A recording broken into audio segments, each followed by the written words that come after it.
ನಮಸ್ಕಾರ ವೀಕ್ಷಕರೇ, ಇದು HCN ವಾಹಿನಿ ಅರ್ಪಿಸುವ ಆರೋಗ್ಯ ಭಾಗ್ಯ ಕಾರ್ಯಕ್ರಮ. ಇವತ್ತು ನಮ್ಮೊಟ್ಟಿಗೆ ಮಂಗಳ ಹಾಸ್ಪಿಟಲ್ನಲ್ಲಿ ಕಾರ್ಡಿಯಾಕ್ ಸರ್ಜನ್ ಆಗಿ ಕಾರ್ಯನಿರ್ವಹಿಸ್ತಾ ಇರುವಂತಹ ಡಾಕ್ಟರ್ ಶ್ರೀನಿವಾಸ್ GC ಅವರು ನಮ್ಮೊಟ್ಟಿಗಿದ್ದಾರೆ.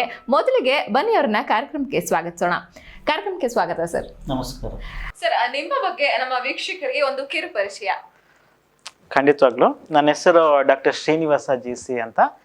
ನಾನು ನಮ್ಮ ಕೋಲಾರ ಜಿಲ್ಲೆ ಶ್ರೀನಿವಾಸಪುರದವರು. ನನ್ನ ಬೇಸಿಕ್ ಎಜುಕೇಷನ್ ಎಲ್ಲ ಶ್ರೀನಿವಾಸಪುರದಲ್ಲೇ ಮಾಡಿದ್ದು, ಎಲ್ಲ ಗೌರ್ಮೆಂಟ್ ಸ್ಕೂಲ್ಸ್ ಆ್ಯಂಡ್ ಕಾಲೇಜಸಲ್ಲಿ ಮಾಡಿ ಅದಾದಮೇಲೆ ಕರ್ನಾಟಕ CET ಮುಖಾಂತರ KVG ಮೆಡಿಕಲ್ ಕಾಲೇಜು ಸುಳ್ಯ ಅಲ್ಲಿ ನಾನು MBBS ಕಂಪ್ಲೀಟ್ ಮಾಡಿರ್ತೀನಿ.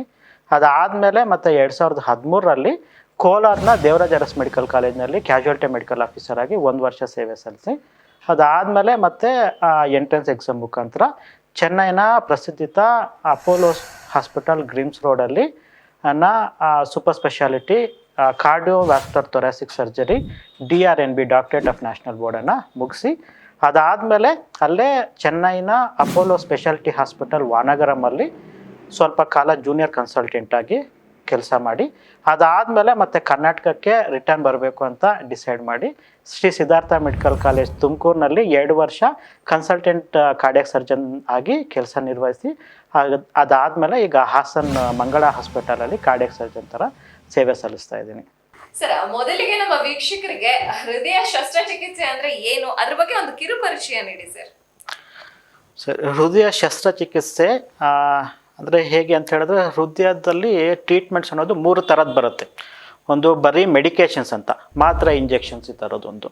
ಇನ್ನೊಂದು ಪರ್ಕ್ಯೂಟೇನಿಯಸ್ ಇಂಟರ್ವೆನ್ಷನ್ಸ್ ಅಂತ ಹೇಳ್ತೀವಿ. ಅದರಲ್ಲಿ ಹೇಗೆ ಅಂತ ಹೇಳಿದ್ರೆ ಬಾಡಿಯಲ್ಲಿ ಯಾವುದೇ ಥರದ್ದು ಕಟ್ ಅನ್ನೋದಿರೋದಿಲ್ಲ. ಅದು ಪರ್ಕ್ಯೂಟೇನಿಯಸ್ ಚರ್ಮದ ಮುಖಾಂತರನೇ ಸೂಜಿ ಹಾಕಿ ಅದ್ರ ಬ್ಲಡ್ ವೆಸಲ್ಸ್ ಒಳಗಡೆನೆ ವೈರ್ ಅಂತ ಪಾಸ್ ಮಾಡಿ ಅದ್ರ ಒಳಗಡೆ ಅಂತ ಮಾಡೋ ಪ್ರೊಸೀಜರ್ಸ್ ಪರ್ಕ್ಯೂಟೇನಿಯಸ್ ಪ್ರೊಸೀಜರ್ಸ್ ಅಂತ ಹೇಳ್ತೀವಿ. ಇನ್ನೊಂದೇನು ಅಂತ ಹೇಳಿದ್ರೆ ಬಾಡಿಯಲ್ಲಿ ಕಟ್ಟಿರುತ್ತೆ, ಇನ್ಸಿಷನ್ ಅಂತ ಹೇಳ್ತೀವಿ. ಅದಿರೋ ಇನ್ಸಿಷನ್ ಮಾಡಿ ಯಾವುದೇ ಪ್ರೊಸೀಜರ್ ಮಾಡಿದ್ರೆ ಹಾರ್ಟಿಗೆ ಅದು ಕಾರ್ಡಿಯಾಕ್ ಸರ್ಜರಿ ಅಂತ ಬರುತ್ತೆ.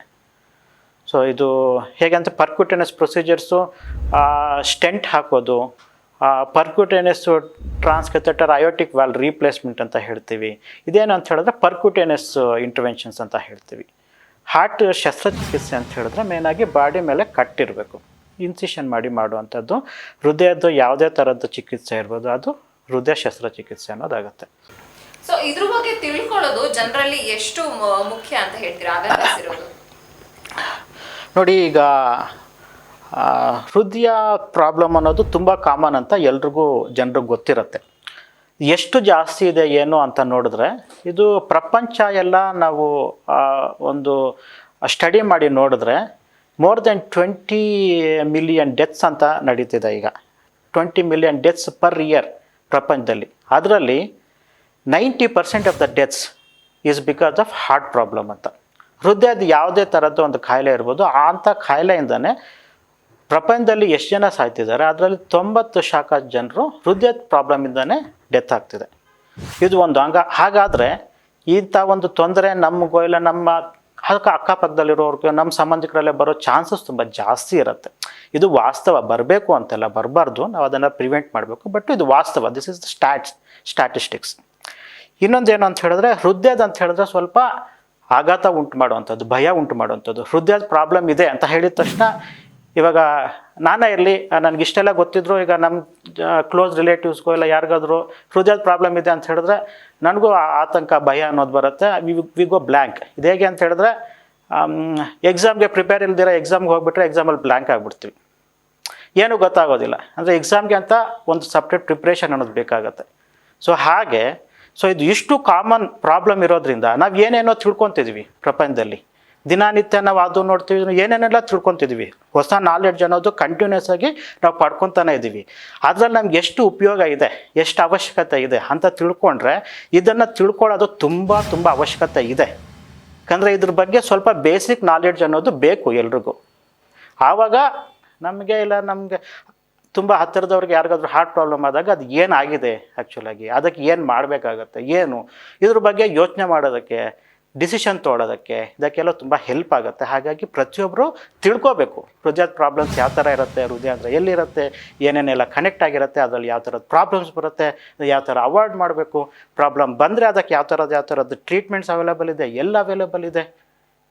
ಅದರಲ್ಲಿ ಯಾವ ಡಾಕ್ಟರ್ಸ್ ಚೆನ್ನಾಗಿದ್ದಾರೆ, ನಾವು ಎಲ್ಲಿ ಹೋಗಿ ಮಾಡಿಸ್ಕೋಬೇಕು, ಎಲ್ಲಿ ರಿಸಲ್ಟ್ಸ್ ಅನ್ನೋದು ಚೆನ್ನಾಗಿದೆ, ಸುಮಾರು ತಿಳ್ಕೊಂಡು ಆ ನಾಲೆಡ್ಜ್ ಅನ್ನೋದು ಅಕ್ವೈರ್ ಮಾಡ್ಕೊಳ್ಳೋದು ತುಂಬ ಇಂಪಾರ್ಟೆಂಟ್ ಆಗಿದೆ.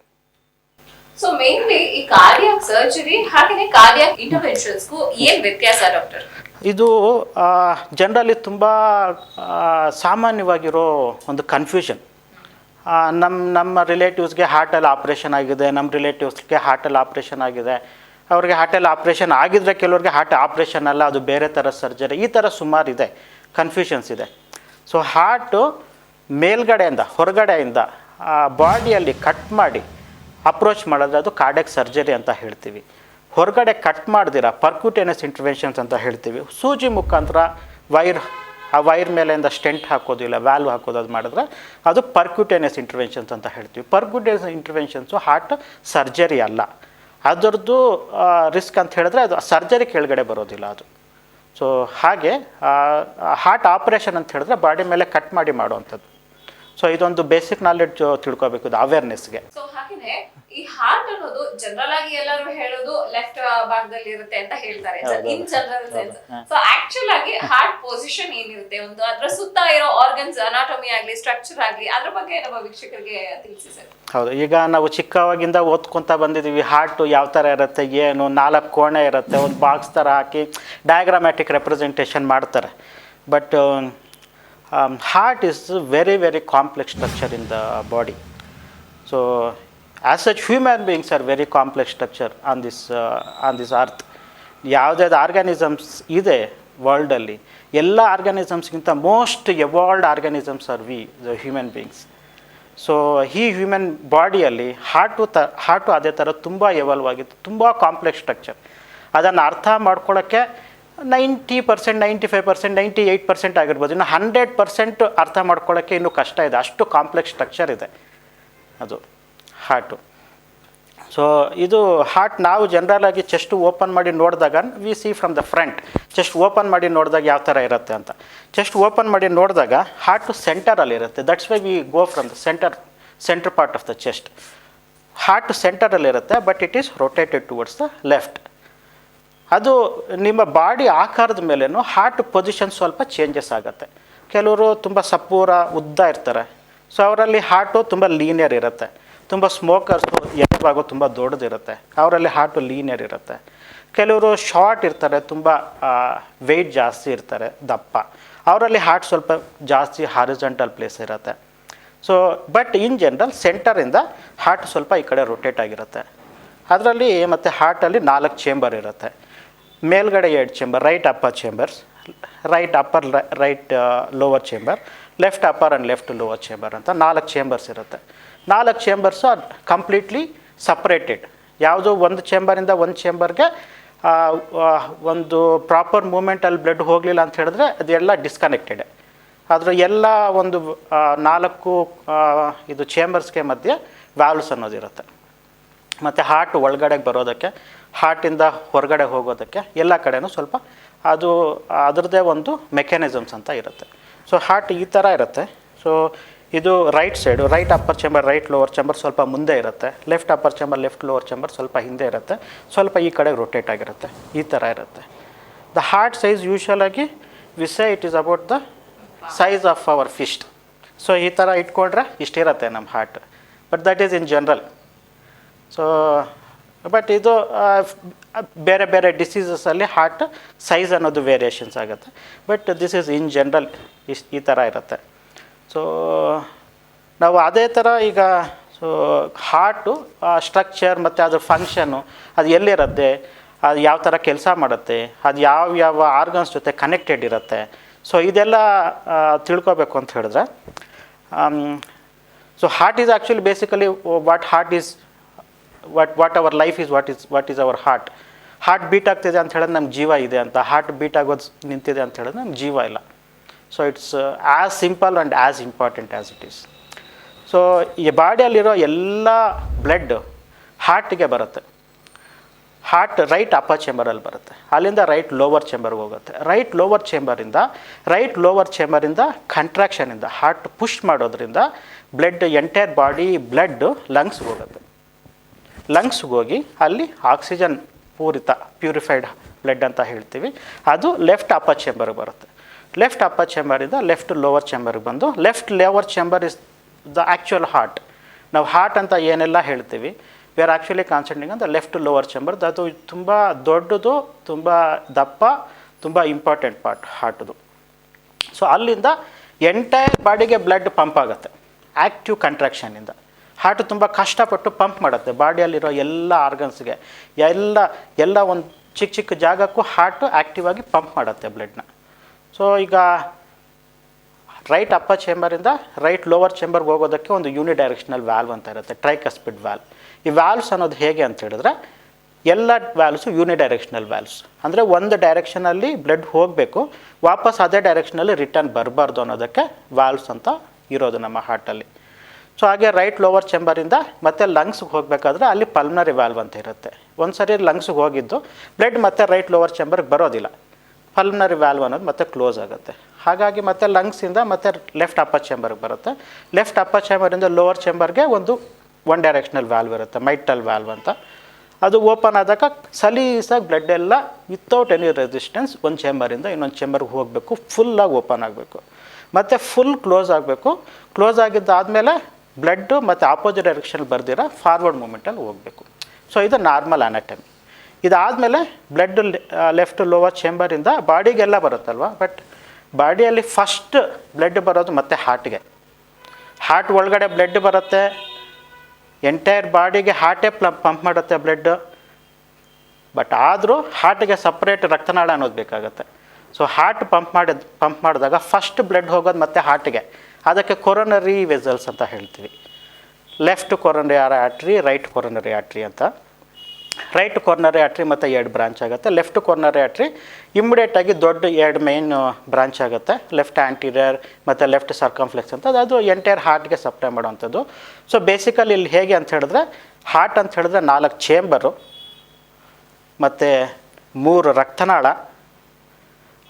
ಚೇಂಬರ್ಸ್ ಮಧ್ಯೆ right upper and lower chamber ಮಧ್ಯೆ ಒಂದು ವ್ಯಾಲ್ವು, ಲೆಫ್ಟ್ ಅಪ್ಪರ್ ಮತ್ತು ಲೋವರ್ ಚೇಂಬರ್ ಮಧ್ಯೆ ಒಂದು ವ್ಯಾಲ್ವು, ರೈಟ್ ಲೋವರ್ ಚೇಂಬರಿಂದ ಲಂಗ್ಸ್ ಮಧ್ಯೆ ಒಂದು ವ್ಯಾಲ್ವು, ಲೆಫ್ಟ್ ಲೋವರ್ ಚೇಂಬರಿಂದ ಬಾಡಿ ಮಧ್ಯೆ ಇನ್ನೊಂದು ವ್ಯಾಲ್ವ್. ಸೊ ಈ ಥರ 4 ಯೂನಿಡೈರೆಕ್ಷನಲ್ ವ್ಯಾಲ್ವ್ಸ್. ಮತ್ತು ಹಾರ್ಟ್ ಕಂಟಿನ್ಯೂಸ್ ಆಗಿ ಬೀಟ್ ಆಗಬೇಕು ಅಲ್ವಾ. ಹಾರ್ಟ್ ಕಂಟಿನ್ಯೂಸ್ ಆಗಿ ಬೀಟ್ ಆಗಬೇಕು ಅಂತ ಹೇಳಿದ್ರೆ ಅದರಲ್ಲಿ ಒಂದು ಎಲೆಕ್ಟ್ರಿಸಿಟಿ ಅನ್ನೋ ಜನ್ರೇಟ್ ಆಗಬೇಕಾಗತ್ತೆ ಹಾರ್ಟಲ್ಲಿ. ಸೊ ಅದು ಎಲೆಕ್ಟ್ರಿಸಿಟಿ ಎಲ್ಲಿ ಜನ್ರೇಟ್ ಆಗಬೇಕು, ಹಾರ್ಟ್ ಒಳಗಡೆ ಜನ್ರೇಟ್ ಆಗುತ್ತೆ. ಅದಕ್ಕೆ ಸೈನೋಎಟ್ರಿಯಲ್ ನೋಡ್ ಅಂತ ಹೇಳ್ತೀವಿ, ಸೈನಸ್ ನೋಡ್ ಅಂತ.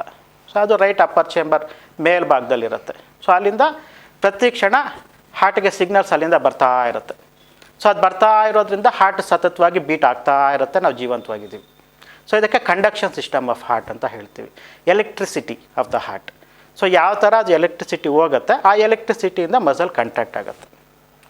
ಸೊ ಹಾರ್ಟಲ್ಲಿ ಇವಾಗ ಇಂಪಾರ್ಟೆಂಟಾಗಿ ನಾವು ತಿಳ್ಕೊಬೇಕಾಗಿರೋದು ಹಾರ್ಟ್ ಚೇಂಬರ್ಸ್ ಅಂತ ಹೇಳಿದ್ರೆ ಮಾಂಸಖಂಡಗಳವೆಲ್ಲ ಬಿಟ್ಟರೆ ಮಧ್ಯದಲ್ಲಿ ವ್ಯಾಲ್ವ್ಸ್ ಅಂತ ಇರುತ್ತೆ, 4 ವ್ಯಾಲ್ವ್ಸು, 3 ರಕ್ತನಾಳಗಳು ಮತ್ತು ಎಲೆಕ್ಟ್ರಿಕ್ ಸಪ್ಲೈ, ಕಂಡಕ್ಷನ್ ಸಿಸ್ಟಮ್ ಅಂತ ಹೇಳ್ತೀವಿ.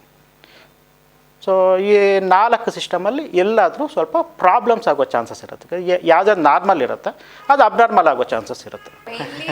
ಹಾರ್ಟ್ ಇಲ್ಲಿರುತ್ತೆ, ಅದು anatomy complete functions, cardiovascular system ಹೇಗೆ ವರ್ಕ್ ಮಾಡುತ್ತೆ ಅನ್ನೋದನ್ನ ಕಂಪ್ಲೀಟ್ ಆಗಿ ತಿಳಿಸ್ಕೊಟ್ರಿ. ತುಂಬಾನೇ ಧನ್ಯವಾದ. ನೆಕ್ಸ್ಟ್ ಹಾರ್ಟ್ ಡಿಸೀಸಸ್ ಬಗ್ಗೆ ತಿಳ್ಕೊಳ್ಳೋಣ ವೀಕ್ಷಕರೇ. ಆದ್ರೆ ಒಂದು ಪುಟ್ಟ ವಿರಾಮದ ನಂತರ ಕಾರ್ಯಕ್ರಮಕ್ಕೆ ಮತ್ತೊಮ್ಮೆ ಸ್ವಾಗತ. ವಿರಾಮಕ್ಕೂ ಮುನ್ನ ಹಾರ್ಟ್ ಪೊಸಿಷನ್ ಏನು, ಅದ್ರ ಫಂಕ್ಷನಾಲಿಟಿ ಏನು, ಅದ್ರ ಬಗ್ಗೆ ಕಂಪ್ಲೀಟ್ ಇನ್ಫಾರ್ಮೇಶನ್ ತಿಳ್ಕೊಂಡ್ವಿ. ಇವಾಗ ಹಾರ್ಟ್ಗೆ ಯಾವ ರೀತಿ ಡಿಸೀಸಸ್ ಬರುತ್ತೆ ಅದ್ರ ಬಗ್ಗೆ ತಿಳ್ಕೊಳ್ಳೋಣ ಬನ್ನಿ. ಸರ್, ಮೊದಲಿಗೆ ಹಾರ್ಟ್ ಬಗ್ಗೆ ಕಂಪ್ಲೀಟ್ ಇನ್ಫಾರ್ಮೇಶನ್ ಕೊಟ್ರಿ. ಇವಾಗ ಹಾರ್ಟ್ಗೆ ಯಾವೆಲ್ಲ ರೀತಿ ಡಿಸೀಸಸ್ ಬರ್ಬೋದು ಅದ್ರ ಬಗ್ಗೆ ತಿಳಿಸ್ಕೊಡಿ. ಖಂಡಿತವಾಗ್ಲೂ ನಿಮ್ಗೆ ಆಲ್ರೆಡಿ ಈಗ 50% ಗೊತ್ತಾಗ್ಬಿಟ್ಟಿದೆ. ಯಾಕಂದರೆ ಈಗ ಇದು ವಿರಾಮದ ನಂತರ ನಾನು ಮುಂಚೆ ನಿಮ್ಗೆ ಹೇಳಿದ್ದೀನಿ ಹಾರ್ಟಲ್ಲಿ ಯಾವ ಥರದ್ದು ಸ್ಟ್ರಕ್ಚರ್ಸ್ ಇರುತ್ತೆ, ಅದ್ರ ಫಂಕ್ಷನ್ಸ್ ಏನೆಲ್ಲ ಇರುತ್ತೆ, ಅದು ಏನೆಲ್ಲ ಕೆಲಸ ಮಾಡುತ್ತೆ ಅಂತ ನೀವು ಆಲ್ರೆಡಿ ತಿಳ್ಕೊಂಡಾಯ್ತು. ಇವಾಗ ಅಷ್ಟು ತಿಳ್ಕೊಂಡಿದ್ದಾದಮೇಲೆ ಏನೆಲ್ಲ ಇದು ಯಾವುದಕ್ಕೆ ಪ್ರಾಬ್ಲಮ್ ಆಗೋದು, ಯಾವ ಥರದ ಕೆಲಸ ಮಾಡ್ತಿತ್ತು ಆ ಥರ ಕೆಲಸ ಮಾಡಲಿಲ್ಲ ಅಂತ ಹೇಳಿದ್ರೆ ಅದೆಲ್ಲ ಪ್ರಾಬ್ಲಮ್ ಅಷ್ಟೇ. ಸೊ ಇಷ್ಟು ಸಿಂಪಲ್ ಇರುತ್ತೆ. ಸೊ ನಾವಿವಾಗ ಜನರಲಾಗಿ ಕಾಮನ್ ಆಗಿ ಮಾತಾಡ್ತಿದ್ದು ಹಾರ್ಟ್ ಚೇಂಬರ್ಸ್ ಅಂತ ಹೇಳ್ತಿದ್ವಲ್ವಾ. Chambers, right upper chamber, lower chamber, left upper chamber, lower chamber ಅಂತ. ಈ ಹಾರ್ಟ್ ಚೇಂಬರ್ಸ್ ಒಳಗಡೆ ಸ್ವಲ್ಪ ಕಾರ್ಡಿಯಾಕ್ ಮಾಸಸ್ ಅಂತ ಹೇಳ್ತೀವಿ, ಅಂದರೆ ಸ್ವಲ್ಪ ದುರ್ಮಾಂಸ ಬೆಳ್ಕೊಳ್ಳೋವಂಥದ್ದು. ಇಲ್ಲ ಒಂದು ಚೇಂಬರ್ ತುಂಬ ದೊಡ್ಡದಾಗುವಂಥದ್ದು ಹೈಪೋಟ್ರೋಫಿ ಅಂತ ಹೇಳ್ತೀವಿ, ಇಲ್ಲ ಕಾರ್ಡಿಯೋಮಯೋಪತಿ ಅಂತ ಹೇಳ್ತೀವಿ. ಹೇಗೆ ಅಂತ ಹೇಳಿದ್ರೆ ಹಾರ್ಟ್ ಮೊದಲು ಸರಿಯಾಗಿ ಕಾಂಟ್ಯಾಕ್ಟ್ ಮಾಡ್ತಿಲ್ಲ, ಯಾವುದೇ ಕಾರಣದಿಂದ ಇರ್ಬೋದು, ಕಾರ್ಡಿಯೋಮಯೋಪತಿ ಅಂತ ಹೇಳ್ತೀವಿ. ಸೊ ಹೀಗೆ ಹಾರ್ಟ್ ಚೇಂಬರ್ಸ್ ರಿಲೇಟೆಡ್ ಪ್ರಾಬ್ಲಮ್ ಅದು. ಇನ್ನೊಂದು ಹೇಗೆ ಅಂತ ಹೇಳಿದ್ರೆ ಹಾರ್ಟ್ ಬ್ಲಡ್ ವೆಸಲ್ಸ್, ರಕ್ತನಾಳಗಳಿರುತ್ತೆ, ಮೇಯ್ನಾಗಿ 3 ರಕ್ತನಾಳ ಅಂತ ಹೇಳಿದೆ. ಸೊ ರಕ್ತನಾಳ ಒಳಗಡೆ ಬ್ಲಾಕ್ಸ್ ಅಂತ ಬರ್ಬೋದು. ಹಾರ್ಟ್ ಸಾಫ್ಟ್ ಇರೋ ರಕ್ತನಾಳ ಬರ್ತಾ ಹಾರ್ಡ್ ಆಗ್ಬೋದು. ಹಾರ್ಡ್ ಆಗ್ತಿರೋ ರಕ್ತನಾಳಗಳಲ್ಲಿ ಪ್ಲಾಕ್ಸು ದಪ್ಪ ಆಗ್ಬೋದು. ದಪ್ಪ ಆಗಿ ಹಾರ್ಟ್ ಬ್ಲಡ್ ಫ್ಲೋನ ಕಡಿಮೆ ಮಾಡ್ಬೋದು. ಅದು ಹೋಗ್ತಾ ಪ್ಲಾಕ್ ರಪ್ಚರ್ ಆಗಿ 100% ಆಗಿ ಹಾರ್ಟ್ ಅಟ್ಯಾಕ್ ಅನ್ನೋದು ಬರ್ಬೋದು. ಇಲ್ಲ ಅದು ನ್ಯಾರೋಯಿಂಗ್ ತುಂಬ ಜಾಸ್ತಿ ಸಣ್ಣ ಆಗಿ ಹಾರ್ಟಿಗೆ ಬ್ಲಡ್ ಸಪ್ಲೈ ಕಡಿಮೆ ಆಗಿ ಹಾರ್ಟ್ ಫಂಕ್ಷನ್ ಅನ್ನೋದು ಕಡಿಮೆ ಆಗ್ಬೋದು. ಹಾರ್ಟ್ ಫಂಕ್ಷನ್ ಕಮ್ಮಿಯಾಗಿ ಹಾರ್ಟು ಡೈಲೇಟ್ ಆಗಿ ಮತ್ತು ವಾಲ್ವ್ಸ್ ಮೇಲೆ ಎಫೆಕ್ಟ್ ಬರ್ಬೋದು. ಈ ಥರ ಇದು ಬ್ಲಡ್ ವೆಸಲ್ಸ್ ರಿಲೇಟೆಡ್ ಪ್ರಾಬ್ಲಮ್. ಇನ್ನೊಂದೇನು ಅಂತ ಹೇಳಿದ್ರೆ ವಾಲ್ವ್ಸ್ ಇರುತ್ತೆ ಅಲ್ವಾ. ಈಗ right upper chamber lower chamber, left upper chamber lower chamber ಮಧ್ಯೆ ರೈಟಲ್ಲೊಂದು ಲೆಫ್ಟಲ್ಲೊಂದು ವ್ಯಾಲ್ವು. ಇದರಲ್ಲಿ ಮೋಸ್ಟ್ ಕಾಮನ್ ವ್ಯಾಲ್ವ್ ಇನ್ವಾಲ್ವ್ ಆಗುವಂಥದ್ದು left upper chamber lower chamber ಮಧ್ಯದಲ್ಲಿರೋ ವ್ಯಾಲ್ವ್ ಮೈಟಲ್ ವ್ಯಾಲ್ವ್ ಅಂತ ಹೇಳ್ತೀವಿ. ಮೈಟಲ್ ವ್ಯಾಲ್ವ್ ಸ್ಟೀನೋಸಿಸ್ಸು ತುಂಬ ಕಾಮನ್. ಇದು ಇಂಡಿಯಾದಲ್ಲಿ ಮೈಟಲ್ ವ್ಯಾಲ್ವ್ ಸ್ಟೀನೋಸಿಸ್ ತುಂಬ ಕಾಮನ್. ಇವಾಗ ಬರ್ತಾ ಅದು ಇನ್ಸಿಡೆನ್ಸ್ ಕಮ್ಮಿ ಆಗ್ತಿದೆ. ಮೈಟಲ್ ವ್ಯಾಲ್ವ್ ಸ್ಟೀನೋಸಿಸ್ ಅಂದರೆ ವ್ಯಾಲ್ವು ಕಂಪ್ಲೀಟ್ ಓಪನ್ ಆಗೋದಿಲ್ಲ. ಈ ಥರ ಓಪನ್ ಆಗ್ತಿರ್ಬೇಕಾಗಿರೋದು ಸ್ವಲ್ಪ ಕಮ್ಮಿಯಾಗಿ ಸುಮ್ಮನೆ ಈ ಥರ ಓಪನ್ ಆಗುತ್ತೆ. ತುಂಬ ಸಿವಿಯರ್ ಓಪನಿಂಗ್ ಕಮ್ಮಿ ಆದಾಗ ನಮ್ಗೆ ಪ್ರಾಬ್ಲಮ್ಸ್ ಅನ್ನೋದು ಜಾಸ್ತಿ ಆಗ್ತಾ ಬರುತ್ತೆ. ಇನ್ನೊಂದು ರಿಗರ್ಜಿಟೇಷನ್, ವ್ಯಾಲ್ವು ಕರೆಕ್ಟಾಗಿ ಕ್ಲೋಸ್ ಆಗಬೇಕು, ಈ ಥರ ಕ್ಲೋಸ್ ಆಗದಿರ ಅದು ಬರ್ತಾ ಈ ಥರ ಲೀಕ್ ಆಗ್ಬೋದು. ಲೀಕ್ ಆಗೋದ್ರಿಂದ ಬ್ಲಡ್ ಹೊರಗಡೆಗೆ ಬರ್ತಿಲ್ಲ, ಅಲ್ಲಲ್ಲೇ ಬ್ಲಡ್ ಸುತ್ತಾಡಿಕೊಂಡು ಅಲ್ಲಿರೋ ಚೇಂಬರ್ಸೇ ದೊಡ್ಡದಾಗಿ ಪ್ರಾಬ್ಲಮ್ಸ್ ಅನ್ನೋದು ಬರ್ಬೋದು ನಮಗೆ, ಆಯಾಸ ಅದೆಲ್ಲ. ಇಲ್ಲ second most common valve affect ಆಗೋದು ಅಯೋಟಿಕ್ ವ್ಯಾಲ್ವ್ ಅಂತ ಹೇಳ್ತೀವಿ. ಲೆಫ್ಟ್ ಲೋವರ್ ಚೇಂಬರಿಂದ ಬಾಡಿಗೆಲ್ಲ ಬ್ಲಡ್ ಪಂಪ್ ಆಗೋಕ್ಕೆ ಮಧ್ಯ ಇರುತ್ತೆ ಅದು aortic valve. Major blood vessel from the heart ಬರೋದು ಅಯೋಟಾ ಅಂತ. ಅಯೋಟಾ ವ್ಯಾಲ್ವ್ ಸ್ಟಾರ್ಟಿಂಗಲ್ಲಿರೋ ವ್ಯಾಲ್ವ್ ಅಯೋಟಿಕ್ ವ್ಯಾಲ್ವ್. ಈ ಅಯೋಟಿಕ್ ವ್ಯಾಲ್ವ್ ಓಪನಿಂಗ್ ಆದಮೇಲೆ ಮತ್ತು ಹಾರ್ಟಿಗೆ ಬ್ಲಡ್ ವೆಸಲ್ಸ್ ಅನ್ನೋ ಸ್ಟಾರ್ಟ್ ಆಗುತ್ತೆ, ಅದು ಹಾರ್ಟಿಗೆ ಬ್ಲಡ್ ಸಪ್ಲೈ ಅಂತ ಕೊಡುತ್ತೆ. ಸೊ ಅಯೋಟಿಕ್ ವ್ಯಾಲ್ವಲ್ಲಿ ಮೋಸ್ಟ್ ಕಾಮನ್ ಏನು ಅಂತ ಹೇಳಿದ್ರೆ ಸ್ಟೀನೋಸಿಸ್, ಅದು ಕ್ಯಾಲ್ಸಿಫಿಕೇಷನ್ ಹಾರ್ಡ್ ಆಗಿ ವ್ಯಾಲ್ವ್ ಓಪನಿಂಗ್ ಕಮ್ಮಿ ಆಗ್ತಾ ಹಾರ್ಟ್ಗೆ ಪಂಪ್ ಮಾಡೋದಕ್ಕೆ ಕಷ್ಟ ಆಗಿ ಅದು ಒಂದು ಥರದ ಪ್ರಾಬ್ಲಮ್. ಇಲ್ಲ ಅಯೋಟಿಕ್ ವ್ಯಾಲ್ವ್ ರಿಗರ್ಜಿಟೇಷನ್ ಅಂತ ಹೇಳ್ಬೋದು. ವ್ಯಾಲ್ವ್ಸು ಸರಿಯಾಗಿ ಕ್ಲೋಸ್ ಆಗದಿರ ಲೀಕ್ ಆಗಿ ಹಾರ್ಟ್ ಹೊರಗಡೆ ಬಂದಿದ್ದ ಬ್ಲಡ್ಡು ಮತ್ತು ಹಾರ್ಟಿಗೆ ರಿಟರ್ನ್ ಬಂದು ಹಾರ್ಟ್ ಡೈಲೇಟ್ ಆಗೋದು, ಆದ್ದರಿಂದ ಮತ್ತೆ ಪ್ರಾಬ್ಲಮ್ಸ್ ಬರೋದು. ಇಲ್ಲ ಹಾರ್ಟಿಂದ ಇಮ್ಮಿಡಿಯೇಟ್ ಒಂದು ರಕ್ತನಾಳ ಹೊರಗಡೆ ಬರುತ್ತೆ, ಅಯೋಟ ಅಂತ ಹೇಳಿದ್ನಲ್ವ. ಅಯೋಟಿಕ್ ಪ್ರಾಬ್ಲಮ್ಸ್, ಅಯೋಟ ತುಂಬ ದೊಡ್ಡದಾಗಿ ಒಂದು ಸ್ಟೇಜಲ್ಲಿ ಏನಂತ ಹೇಳಿದ್ರೆ ಅದು ರಪ್ಚರ್ ಆಗ್ಬೋದು, ಇಲ್ಲ ಡಿಸೆಕ್ಷನ್ ರಪ್ಚರ್ ಆಗಿ ಪ್ರೆಸೆಂಟ್ ಆಗ್ಬೋದು. ಇಲ್ಲ ಅದಕ್ಕೆ ಮುಂಚೆನೇ ವಾಲ್ವ್ ಲೀಕ್ ಆಗಿ aortic ರಿಗರ್ಜಿಟೇಷನ್ with ascending aortic dilatation ಅಂತ ಹೇಳ್ತೀವಿ, ಆ ಥರ ಪ್ರೆಸೆಂಟ್ ಆಗ್ಬೋದು. ಇದು ಬಿಟ್ಟರೆ ಇನ್ನೊಂದು ಕಂಡಕ್ಷನ್ ಸಿಸ್ಟಮ್ಸ್, ಇದಕ್ಕೆ ಆ್ಯಕ್ಚುಲಿ ಹಾರ್ಟ್ ಬ್ಲಾಕ್ಸ್ ಅಂತ ಹೇಳೋದು. ನಾವು ಜನರಲ್ ಟರ್ಮಿನಾಲಜಿಯಲ್ಲಿ ಎಲ್ಲರೂ ಮಾತಾಡೋ ಹಾರ್ಟ್ ಬ್ಲಾಕ್ಸ್ ಅಂತ ಹೇಳಿದ್ರೆ ಬ್ಲಡ್ ವೆಸಲ್ಸಲ್ಲಿ ಬರೋ ಬ್ಲಾಕ್ಸು, ರಕ್ತನಾಳಲ್ಲಿ ಬರೋ ಬ್ಲಾಕ್ಸು. ಇದು conduction blocks, electricity supply problems ಇರುತ್ತೆ, ಇದು ಅಷ್ಟೊಂದು ಕಾಮನ್ ಇರೋದಿಲ್ಲ. ಹಾರ್ಟ್ ಬ್ಲಡ್ ವೆಸಲ್ ಬ್ಲಾಕ್ಸು ತುಂಬ ಜಾಸ್ತಿ ಎಲ್ಲ ಡಿಸೀಸಸ್ಗೂ ಕಂಪೇರ್ ಮಾಡಿಕೊಂಡ್ರೆ.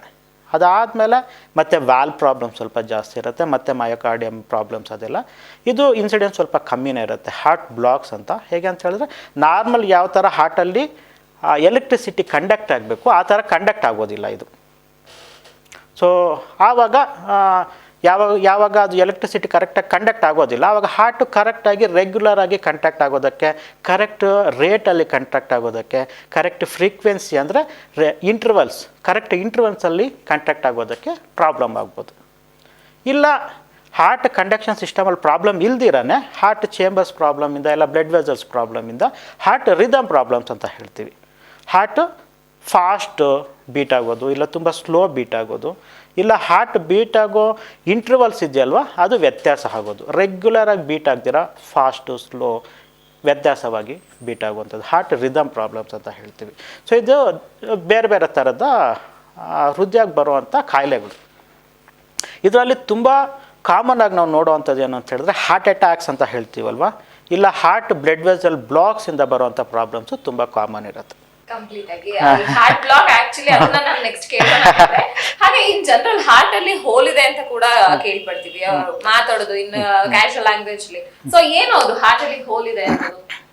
ಸೊ ಇದು ಹಾರ್ಟ್ ನಾನು ಇಷ್ಟೊತ್ತು ನಿಮ್ಗೆ ಏನು ಹೇಳಿದೆ ಅದು normal structure of the heart. ನಾರ್ಮಲಾಗಿ ಹಾರ್ಟ್ ಯಾವ ಥರ ಇರುತ್ತೆ, ಫಂಕ್ಷನ್ ಯಾವ ಥರ ಇರುತ್ತೆ ಅಂತ ಹೇಳಿದ್ದು. ಕೆಲವ್ರಿಗೆ ಹುಟ್ಟೋಕ್ಕೆ ಮುಂಚೆ ಆ ಮಗು ತಾಯಿ ಗರ್ಭದಲ್ಲಿರೋವಾಗಲೇ ಹಾರ್ಟು ಸ್ಟ್ರಕ್ಚರ್ ಅನ್ನೋದು ಫಾರ್ಮ್ ಆಗುತ್ತೆ. ಆವಾಗ ಅದರದಲ್ಲಿ ಸ್ವಲ್ಪ ಪ್ರಾಬ್ಲಮ್ಸು ಆಗೋ ಚಾನ್ಸಸ್ ಇರುತ್ತೆ. ಈಗ ಕೆಲವ್ರಿಗೆ ಕೈ ಪ್ರಾಬ್ಲಮಿಂದ ಹುಟ್ಟಿರ್ತಾರೆ, ಕೆಲವ್ರಿಗೆ ಕಿವಿ ಪ್ರಾಬ್ಲಮ್ ಇರುತ್ತೆ, ಕೆಲವ್ರಿಗೆ ಮಾನಸಿಕ ಪ್ರಾಬ್ಲಮಿಂದ ಹುಟ್ಟಿರ್ತಾರೆ. ಅದೇ ಥರ ಕೆಲವ್ರಿಗೆ ಹಾರ್ಟಲ್ಲಿ ಪ್ರಾಬ್ಲಮ್ಸಿಂದ ಹುಟ್ಟಿರ್ತಾರೆ. ಕೆಲವರು ಹಾರ್ಟಿಂದ ಪ್ರಾಬ್ಲಮ್ಸಿಂದ ಹುಟ್ಟಿರೋರಿಗೆ ಸ್ವಲ್ಪ ಬೇಗನೆ ಗೊತ್ತಾಗ್ಬೋದು, ಇಲ್ಲ ಕೆಲವ್ರಿಗೆ ತುಂಬ ಲೇಟಾಗಿ ಗೊತ್ತಾಗ್ಬೋದು, ಕೆಲವ್ರಿಗೆ ಗೊತ್ತಾಗದಿರೇ ಇರ್ಬೋದು. ಸೊ ಇದು structural problems of the heart ಅಂತ ಹೇಳ್ತೀವಿ. Congenital structural problems of the heart ಅಂತ ಅಂದರೆ ಹುಟ್ತಾ ಬರೋವಂಥ ಪ್ರಾಬ್ಲಮ್ಸ್ ಇದು. ಸೊ ಇದರಲ್ಲಿ ಹಾರ್ಟ್ ಹೋಲ್ ಅಂತ ಏನು ಹೇಳ್ತೀವಲ್ವ, ಇದು ಒಂದು ಸರಿ ಹಾರ್ಟ್ ನಾರ್ಮಲಾಗಿ ಡೆವಲಪ್ ಆದಮೇಲೆ ಬರೋವಂಥದ್ದಲ್ಲ, ಅದು ಅವ್ರು ಹುಟ್ತಾ ಬರೋವಂಥದ್ದು. ಹೋಲ್ ಯೂಶಲಾಗಿ right upper chamber, right lower chamber, ಮೇಲ್ಗಡೆ 2 ಚೇಂಬರ್ಸ್ ಮಧ್ಯೆ ಡಿಮಾರ್ಕೇಷನ್ ಸಪ್ರೇಷನ್ ಏನಿರಬೇಕಿತ್ತು ಆ ಸಪ್ರೇಷನಲ್ಲಿ ಡಿಫೆಕ್ಟ್ ಇರುತ್ತೆ. ಯಾಕಂದರೆ ತಾಯಿ ಗರ್ಭದಲ್ಲಿ ಮಗು ಇದ್ದಾಗ ಸ್ವಲ್ಪ ಡಿಫೆಕ್ಟ್ ಇರುತ್ತೆ. ಯಾಕಂದರೆ ಹಾರ್ಟಿಗೆ ಬಂದಿದ್ದ ಬ್ಲಡ್ಡು ಲಂಗ್ಸ್ಗೆ ಹೋಗೋದಿಲ್ಲ, ಆವಾಗ ಉಸಿರಾಟ ಇರೋದಿಲ್ಲ ಮಗು ತಾಯಿ ಗರ್ಭದಲ್ಲಿದ್ದಾಗ. ಸೊ ಅಲ್ಲಿಂದ ಬ್ಲಡ್ಡು ಲಂಗ್ಸ್ಗೆ ಹೋಗೋ ಅವಶ್ಯಕತೆ ಇರೋದಿಲ್ಲ ಮಗುದು, ಅದು ಬೈಪಾಸ್ ಆಗೋದಕ್ಕೆ ಅಂದ್ಬಿಟ್ಟು ಅಲ್ಲೇ ಒಂದು ಹೋಲ್ ಇರುತ್ತೆ. ಆ ಹೋಲ್ ಪರ್ಸಿಸ್ಟೆಂಟ್ ಇರ್ಬೋದು, ಇಲ್ಲ ಅದ್ರ ವ್ಯತ್ಯಾಸವಾಗಿರ್ಬೋದು, ಅದು ದೊಡ್ಡದಿರ್ಬೋದು, ಬೇರೆ ಬೇರೆ ಜಾಗದಲ್ಲಿ ಹೋಲ್ ಇರ್ಬೋದು, ಇಲ್ಲ ಚೇಂಬರ್ಸಲ್ಲಿ ಪ್ರಾಬ್ಲಮ್ಸ್ ಇರ್ಬೋದು, ಹುಟ್ಟುತ್ತಾನೆ ಹಾರ್ಟ್ ವಾಲ್ವ್ ತುಂಬ ಚಿಕ್ಕದಿರ್ಬೋದು, ಇಲ್ಲ ಚೇಂಬರ್ಸು ಈ ಕಡೆ ಚೇಂಬರ್ ಆ ಕಡೆ ಚೇಂಬರ್ ಈ ಕಡೆ ಇರ್ಬೋದು. ಸುಮಾರು ಪ್ರಾಬ್ಲಮ್ಸ್ ಆಫ್ ಕಂಜೆನಿಟಲ್ ಪ್ರಾಬ್ಲಮ್ಸ್ ಅಂತ ಹೇಳ್ತೀವಿ. ಸೊ ಇದು ಮಗು ಹುಟ್ಟೋಕ್ಕೆ ಮುಂಚೆ ಆಗಿರೋವಂಥದ್ದು. ಸೊ ಬಟ್ ಇದು ಕೆಲವು ಗೊತ್ತಾಗಿರೋದಿಲ್ಲ, ಅದು ಸ್ವಲ್ಪ ಲೇಟಾಗಿ 15 ವರ್ಷ ಆದಮೇಲೆ, 10 ವರ್ಷ ಆದಮೇಲೆ, 20 ವರ್ಷ ಆದಮೇಲೆ, 30 ವರ್ಷ ಆದಮೇಲೆ ಗೊತ್ತಾಗುತ್ತೆ ಕೆಲವ್ರಿಗೆ. ಸೊ ಅದು ಒಂದೊಂದು ಸರಿ ತುಂಬ ಲೇಟ್ ಆಗಿಬಿಟ್ಟಿರುತ್ತೆ, ಅವಾಗೇನು ಮಾಡೋಕ್ಕಾಗೋದಿಲ್ಲ, ಆ ಸ್ಟೇಜ್ಗೆ ಹೋಗಿರ್ತಾರೆ. ಇಲ್ಲ ಕೆಲವ್ರಿಗೆ ಆ ಸ್ಟೇಜ್ಗೆ ಹೋಗಿರೋದಿಲ್ಲ, ಸೊ ಅವ್ರಿಗೆ ಆ ಟೈಮಲ್ಲಿ ಕರೆಕ್ಷನ್ಸ್ ಅನ್ನೋದು ಮಾಡಬೇಕಾಗತ್ತೆ. ಅದು ಹಾರ್ಟಲ್ಲಿ ಹೋಲ್ ಅಂತ ಹೇಳೋದು. ಬಟ್ ಹಾರ್ಟಲ್ಲಿ ಹೋಲ್ ಇದೆ ಅಂದಿದ ತಕ್ಷಣ ಜಾಸ್ತಿ ಗಾಬರಿ ಪಡೋವಂಥದ್ದು ಬೇಕಾಗಿಲ್ಲ. ಅದು ಏನು ಅರ್ಥ ಮಾಡ್ಕೋಬೇಕು ಅಂತ ಹೇಳಿದ್ರೆ, ಇವತ್ತು ನಿನ್ನೆ ಆಗಿರೋದಲ್ಲ, ಅದು ತಾಯಿ ಹೊಟ್ಟೆಯಲ್ಲಿ ಇರಬೇಕಾದ್ರೇ ಆಗಿರೋದು. ನಿಮಗೆ ಗೊತ್ತಾಗಿರೋದು ಇವತ್ತು. ಅದಕ್ಕೆ ಏನು ಮಾಡಬೇಕು ಏನು ಅಂತ ಜಾಸ್ತಿ ವರಿ ಮಾಡ್ಕೋಬಾರ್ದು, ನೆಗ್ಲೆಕ್ಟ್ ಮಾಡಬಾರ್ದು. ಅದನ್ನು ಸ್ವಲ್ಪ ಅರ್ಥ ಮಾಡ್ಕೊಂಡು ಅದಕ್ಕೆ ಏನು ಮಾಡಿಸ್ಬೇಕು ಟೈಮ್ ತೊಗೊಂಡು ಮಾಡ್ಬೋದು. ಟೈಮ್ ಇರುತ್ತೆ, ಗಾಬರಿ ಆಗುವಂಥದ್ದಲ್ಲ. ಇದೇನೋ ಪ್ರಾಬ್ಲಮ್ ಆಗಿಬಿಟ್ಟಿದೆ ಮತ್ತು ಇವರು ಹಾರ್ಟ್ ಪೇಷೆಂಟು, ಇವ್ರಿಗೇನು ಮಾಡೋಕ್ಕಾಗೋದಿಲ್ಲ ಆ ಥರ ಬಿಟ್ಬಿಡೋದಲ್ಲ. ಇದಕ್ಕೆ ಅರಿವು ಅನ್ನೋದು ತುಂಬ ಇಂಪಾರ್ಟೆಂಟು. ಇದೆಲ್ಲ ಹುಟ್ಟೋಕ್ಕೆ ಮುಂಚೆ ಬಂದಿರೋದು, ಇವಾಗ ಕಂಡುಹಿಡ್ಕೊಂಡಿರೋದು. ಏನಾದರೂ ಮಾಡೋ ಸ್ಥಿತಿಯೆಲ್ಲ ಇದೆ ಅಂತ ಹೇಳಿದ್ರೆ ಮಾಡಿದ್ರೆ ಅವ್ರಿಗೆ ಲೈಫ್ ಲಾಂಗ್ ಏನು ಪ್ರಾಬ್ಲಮ್ ಆಗ್ತೀರಾ ಇರೋವಂಥದ್ದು ಇದೆಲ್ಲ. ಇದರಲ್ಲಿ ಒಂದು ಒಳ್ಳೆಯದೇನು ಅಂತ ಹೇಳಿದ್ರೆ, ಕಂಜೆಂಟಲ್ ಪ್ರಾಬ್ಲಮ್ಸಲ್ಲಿ ಸರಿಯಾಗಿ ಅವ್ರಿಗೆ ಚಿಕಿತ್ಸೆ ಆಗಿಬಿಡ್ತು. ಯಾಕಂದರೆ ಇದರಲ್ಲಿ ಮೇನ್ಲಿ ಸ್ಟ್ರಕ್ಚರ್ ಪ್ರಾಬ್ಲಮ್ ಇರುತ್ತೆ. ನಾರ್ಮಲ್ ಸ್ಟ್ರಕ್ಚರ್ ಯಾವ ಥರ ಇರಬೇಕು ಆ ಥರ ಸ್ಟ್ರಕ್ಚರ್ ಇಲ್ಲ, ದೇವರು ಆ ಥರ ಹುಟ್ಟಿಸ್ಲಿಲ್ಲ ಮಗುಗೆ. ಸೊ ಬೇರೆ ಸ್ಟ್ರಕ್ಚರಲ್ಲಿ ಹುಟ್ಟಿದೆ, ಅದರಿಂದ ಮಗುಗೆ ಪ್ರಾಬ್ಲಮ್ ಆಗ್ತಿದೆ.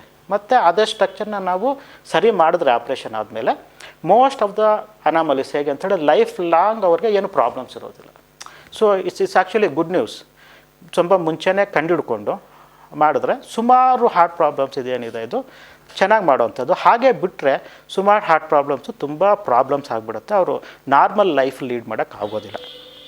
ಇದು ಹಾರ್ಟಲ್ಲಿ ಹೋಲ್ ಅಂತ.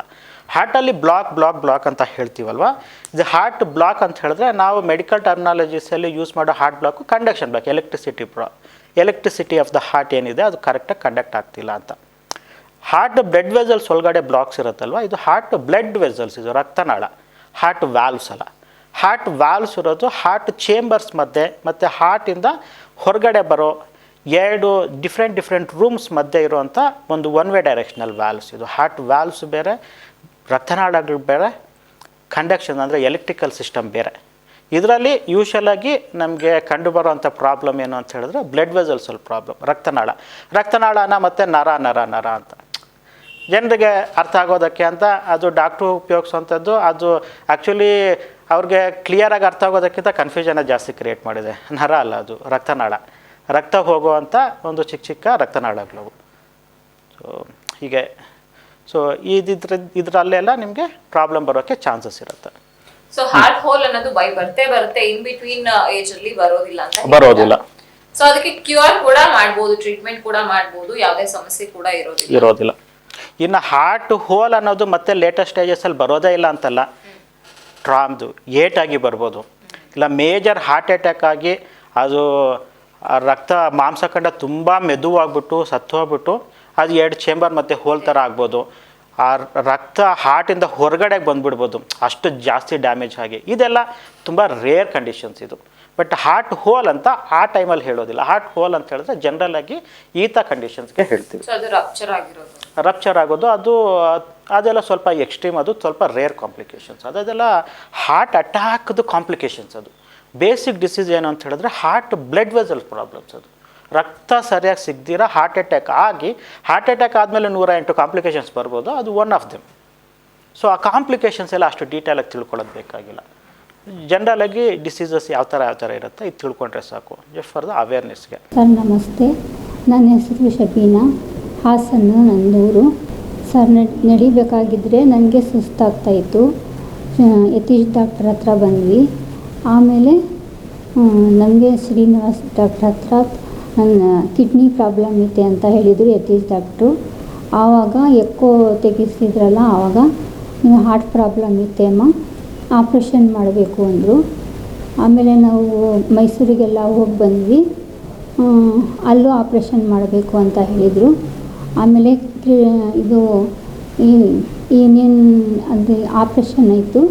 ಆಮೇಲೆ ಸ್ಟೆಂಟ್ ತೆಗಿಯೋಕ್ಕೆ ಬಂದ್ರಲ್ಲ, ಆವಾಗ ಶ್ರೀನಿವಾಸ್ ಡಾಕ್ಟ್ರ್ ಹತ್ರ ಅಡ್ರೆಸ್ ಕೊಟ್ಟರು, ನೀವು ಹೋಗಿ ಅವ್ರ ಹತ್ರ ಕೇಳಿ ಇಲ್ಲೇ ಇದ್ದಾರೆ ಅಂತ.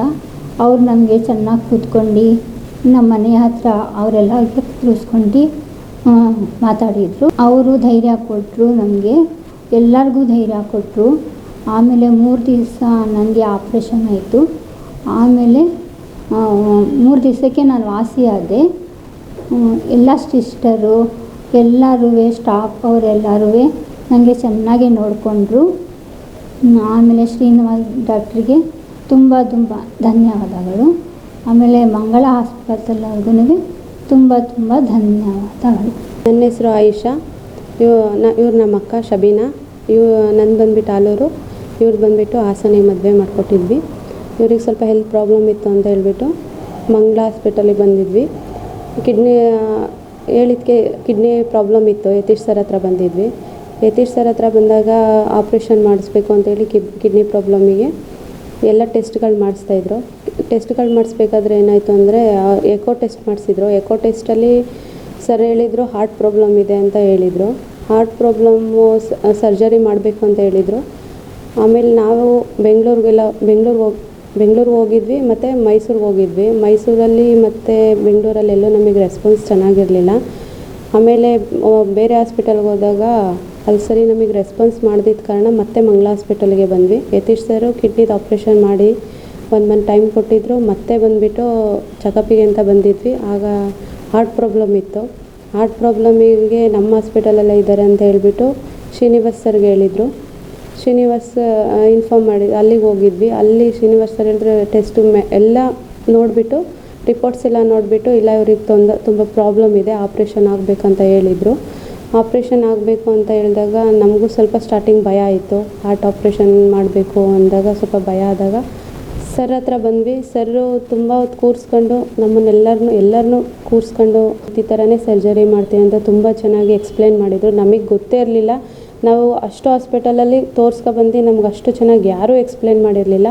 ಶ್ರೀನಿವಾಸ್ ಸರ್ ತುಂಬ ಚೆನ್ನಾಗಿ ಎಕ್ಸ್ಪ್ಲೇನ್ ಮಾಡಿದರು ಮತ್ತು ತುಂಬ ಧೈರ್ಯ ತುಂಬಿದರು. ಏನೂ ಆಗಲ್ಲ, ಬೇಗ ರಿಕವರ್ ಆಯ್ತಾರೆ, ಹುಷಾರಾಗ್ತಾರೆ ಅಂತ ತುಂಬ ಧೈರ್ಯ ತುಂಬಿದ ಮೇಲೆ ನಾವು ಇಲ್ಲ ನಮ್ಮ ಹಾಸನಲ್ಲೇ ಮಂಗಳ ಹಾಸ್ಪಿಟಲಲ್ಲೇ ಇಷ್ಟು ಚೆನ್ನಾಗಿ ಫೆಸಿಲಿಟಿ ಇದೆಲ್ಲ, ಹೊರಗಡೆ ಏನಕ್ಕೆ ಹೋಗಬೇಕು ಅಂತ ಹೇಳ್ಬಿಟ್ಟು ನಾವು ಮಂಗಳ ಹಾಸ್ಪಿಟಲಲ್ಲೇ ಬಂದುಬಿಟ್ಟು ಸರ್ಜರಿ ಮಾಡಿಸ್ತೀವಿ ಸರ್ ಅಂತ ಹೇಳಿ ಮತ್ತೆ ಬಂದು ಇದು ತೊಗೊಂಡ್ವಿ.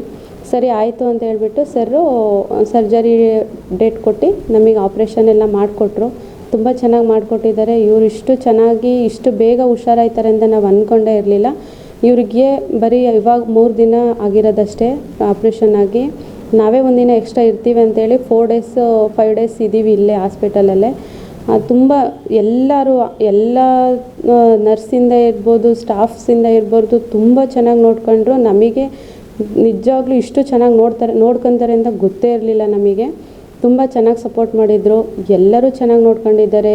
ತುಂಬ ಚೆನ್ನಾಗಿ ರೆಸ್ಪಾನ್ಸ್ ಮಾಡಿದರು. ಹಾಗೆ ಅವ್ರಿಗೆ ಹೆಂಗೆ ಅಂದರೆ ನಮ್ಮ ಮನೆಯವರು ಅನ್ನೋ ಥರ ನೋಡ್ಕೊಂಡಿರೋದ್ರಿಂದ ಇಷ್ಟು ಚೆನ್ನಾಗಾಯ್ತಾರೆ ಅಂತ ಅಂದ್ಕೊಂಡಿರಲಿಲ್ಲ. ತುಂಬ ಚೆನ್ನಾಗಿ ರಿಕವರ್ ಆಗಿದ್ದಾರೆ. ನಮ್ಮ ಮಂಗಳ ಹಾಸ್ಪಿಟಲ್ಗೆ, ಶ್ರೀನಿವಾಸ್ ಸರಿಗೆ ಎಲ್ಲರಿಗೂ ಧನ್ಯವಾದಗಳು ಹೇಳ್ತೀನಿ. ತುಂಬ ಥ್ಯಾಂಕ್ ಯು ಸರ್. ಓಕೆ, ಹಾಗಾದ್ರೆ ಹಾರ್ಟ್ ರಿಲೇಟೆಡ್ ರಿಲೇಟೆಡ್ ಏನು ಹೃದಯ ಶಸ್ತ್ರಚಿಕಿತ್ಸೆ ಯಾವೆಲ್ಲ ರೀತಿ ಬಗೆಗಳಿರುತ್ತೆ ಅದರಲ್ಲಿ? ಹೌದು, ಈಗ ಹೃದಯ ಶಸ್ತ್ರಚಿಕಿತ್ಸೆ ಬಗ್ಗೆ ಮಾತ್ರ ಮಾತಾಡೋಣ. ಯಾಕಂದರೆ ಹೃದಯಕ್ಕೆ ಬೇಕಾಗಿರೋದು ಎಲ್ಲ ಥರದ ಟ್ರೀಟ್ಮೆಂಟ್ಸು ಶಸ್ತ್ರಚಿಕಿತ್ಸೆನೇ ಅಲ್ಲ. ಇನ್ಫ್ಯಾಕ್ಟ್ ಶಸ್ತ್ರಚಿಕಿತ್ಸೆ ಆದಷ್ಟು ಅವಾಯ್ಡ್ ಮಾಡಬಾರ್ದು. ಯಾಕಂದರೆ ಹೃದಯ ಶಸ್ತ್ರಚಿಕಿತ್ಸೆ ಯಾವುದೇ ಥರ ಶಸ್ತ್ರಚಿಕಿತ್ಸೆ ಮಾಡೋಕ್ಕೆ ಅವಾಯ್ಡ್ ಮಾಡಬೇಕು. ನಾವು ಬೇಕು ಅಂತ ಮಾಡೋ ಅಂಥ ಥರ ಹೋಗೋದಲ್ಲ. ಯಾಕಂದರೆ ನಾರ್ಮಲ್ ಆಗಿರೋ ಅವ್ರ ಮೇಲೆ ನಾವು ಡ್ಯಾಮೇಜ್ ಅಂತ ಕ್ರಿಯೇಟ್ ಮಾಡ್ತಿದ್ವಿ ಬಾಡಿಗೆ ಅಲ್ವಾ. ನಾವು ಒಂದು ಸ್ಕಾರ್ ಅಂತ ಕ್ರಿಯೇಟ್ ಮಾಡ್ತಿದ್ವಿ, ಇನ್ಸಿಷನ್ ಕೊಡ್ತಿದ್ದೀವಿ. ದೇವರು ಕೊಟ್ಟಿರೋ ಸ್ಟ್ರಕ್ಚರ್ ಏನಿದೆ ಅದನ್ನು ನಾವೇನು ಬೇರೆ ಥರ ಮಾಡ್ತಿದ್ವಿ. ಸೊ ಹೇಗೆಂದರೆ ಯಾವುದೇ ಥರ ಸರ್ಜರಿ ಇರಲಿ, ಶಸ್ತ್ರಚಿಕಿತ್ಸೆ ಇರಲಿ, ಅದು last part of the treatment ಬರುತ್ತೆ. Last part of the treatment. First ಏನಾಗುತ್ತೆ, ನೀವು ಎಷ್ಟೊಂದು ಸರಿ ಸಿಮ್ಟಮ್ಸಿಂದ ಬಂದಿರ್ತೀರ, ಬಟ್ ಯಾರ್ಯಾರೆಲ್ಲ ಸಿಮ್ಟಮ್ಸಿಂದ ಬರ್ತಾರೆ, ಮೆಜಾರಿಟಿ 190 ಜನಕ್ಕೆ ಹಾರ್ಟ್ ಪ್ರಾಬ್ಲಮ್ ಇರೋದಿಲ್ಲ. ಆದರೆ 10 ಜನಕ್ಕೆ ಯಾರಾದರೂ ಇರುತ್ತೆ. ಅದರಲ್ಲಿ ಸುಮಾರು ಜನಕ್ಕೆ ಬರೀ ಮೆಡಿಸಿನ್ಸಿಂದ ಕ್ಯೂರ್ ಆಗುತ್ತೆ. ಆ ಬರೀ ಮೆಡಿಸಿನ್ಸಿಂದ ಕ್ಯೂರ್ ಆಗಿದ್ರೂ ಬರೀ ಮೆಡಿಸಿನ್ಸಲ್ಲೇ ಸಾಕಾಗೋದಿಲ್ಲ, ಇದರಿಂದ ಪ್ರಾಬ್ಲಮ್ಸ್ ಆಗ್ಬೋದು ಅಂತ ಗೊತ್ತಾದಾಗ ನೆಕ್ಸ್ಟ್ ಸ್ಟೆಂಟ್ ಆಪ್ಷನ್ ಇಲ್ಲ ಪರ್ಕ್ಯೂಟೇನಿಯಸ್ ಆಪ್ಷನ್ಸ್ ಇರುತ್ತೆ. ಅದಕ್ಕಿಂತ ಆಪ್ರೇಷನ್ ಬೆಟರ್ ಅಂತ ಕೆಲವರಲ್ಲಿರುತ್ತೆ, ಅವ್ರಿಗೆ ಮಾತ್ರ ಆಪ್ರೇಷನ್ ಅಂತ ಮಾಡೋದು. ಇದು ತುಂಬ ಕಡಿಮೆ ಗ್ರೂಪ್ ಆಫ್ ಪೇಷಂಟ್ಸ್ಗೆ ಮಾಡೋದು. ಅಯ್ಯೋ ಅಲ್ಲಿ ಹೋದರೆ ಹಾರ್ಟ್ ಆಪ್ರೇಷನ್ ಆಗಿಬಿಡುತ್ತೆ, ಹಾರ್ಟಿಗೇನೋ ಮಾಡಿಬಿಡ್ತಾರೆ, ಈ ಥರ ಇಲ್ಲ. ಇದಕ್ಕೆ ರಿಕ್ವೈರ್ಮೆಂಟ್ ಇರೋದು ತುಂಬ ಕಡಿಮೆ ಜನರಿಗೆ. ಹಾಗಂತ ಭಯ ಬಿದ್ದು ಯಾವುದೇ ಸಿಮ್ಟಮ್ ಇದ್ದರೆ ಡಾಕ್ಟ್ರ್ ಹತ್ರ ಹೋಗ್ದಿರ ಇರೋದಲ್ಲ, ಡಾಕ್ಟ್ರ್ ಹತ್ರ ಹೋಗಬೇಕಾಗತ್ತೆ. ಅದು ಇಲ್ಲ ಅಂತ ರೂಲ್ ಔಟ್ ಮಾಡ್ಕೋಬೇಕಾಗತ್ತೆ. ನೀವು 100 ಜನ ಹೋದರೆ ಅದರಲ್ಲಿ 90 ಜನರಲ್ಲಿ ಬರೋ ಚಾನ್ಸಸ್ಸೇ ಜಾಸ್ತಿ. 100ರಲ್ಲಿ 90 ಜನಕ್ಕೆ ಹಾರ್ಟ್ ಪ್ರಾಬ್ಲಮ್ ಇರೋದಿಲ್ಲ. ಡಾಕ್ಟ್ರ್ ಹತ್ರ ಬಂದು ರೂಲ್ ಔಟ್ ಮಾಡ್ಕೊಳ್ಳೋದು ತುಂಬ ಇಂಪಾರ್ಟೆಂಟ್. ಇಲ್ಲ ಅಂತ ತಿಳ್ಕೊಳ್ಳೋದು ತುಂಬ ಇಂಪಾರ್ಟೆಂಟು. ಇರೋದನ್ನು ಇದ್ದು ಜಾಸ್ತಿ ಮಾಡಿಕೊಂಡು ಲೇಟ್ ಸ್ಟೇಜ್ ಮಾಡ್ಕೊಳ್ಳೋದಕ್ಕಿಂತ ತುಂಬ ಇಂಪಾರ್ಟೆಂಟು.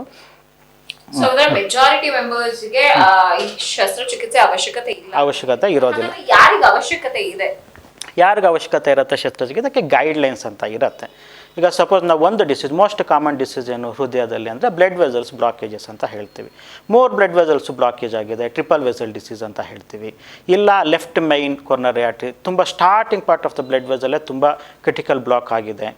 ಇದರಲ್ಲಿ ಸ್ಟೆಂಟ್ ಯಾವುದೆಲ್ಲ ಮಾಡಿದ್ರೆ ಸ್ವಲ್ಪ ಪ್ರಾಬ್ಲಮ್ಸ್ ಜಾಸ್ತಿ ಆಗುತ್ತೆ. ಇಲ್ಲ ಬೆನಿಫಿಟ್ ಅಷ್ಟೊಂದು ಕಂಪ್ಲೀಟ್ ಇರೋದಿಲ್ಲ, ಅವ್ರಿಗೆ ಸರ್ಜರಿ ಮಾಡಿದ್ರೆ ಬೆನಿಫಿಟ್ ಜಾಸ್ತಿ ಇರುತ್ತೆ. ಇಂಥವ್ರಿಗೆ ಸರ್ಜರಿ ಅಂತ ತೊಗೊತೀವಿ. ಇಲ್ಲ ವ್ಯಾಲ್ವ್ಸ್ ಪ್ರಾಬ್ಲಮ್ಸ್, ವ್ಯಾಲ್ವ್ಸು ತುಂಬ ಚಿಕ್ಕದಾಗಿದೆ, ಇಲ್ಲ ತುಂಬ ಲೀಕ್ ಆಗ್ತಿದೆ, ಅದರಿಂದ ಪ್ರಾಬ್ಲಮ್ಸ್ ಆಗ್ತಿದೆ.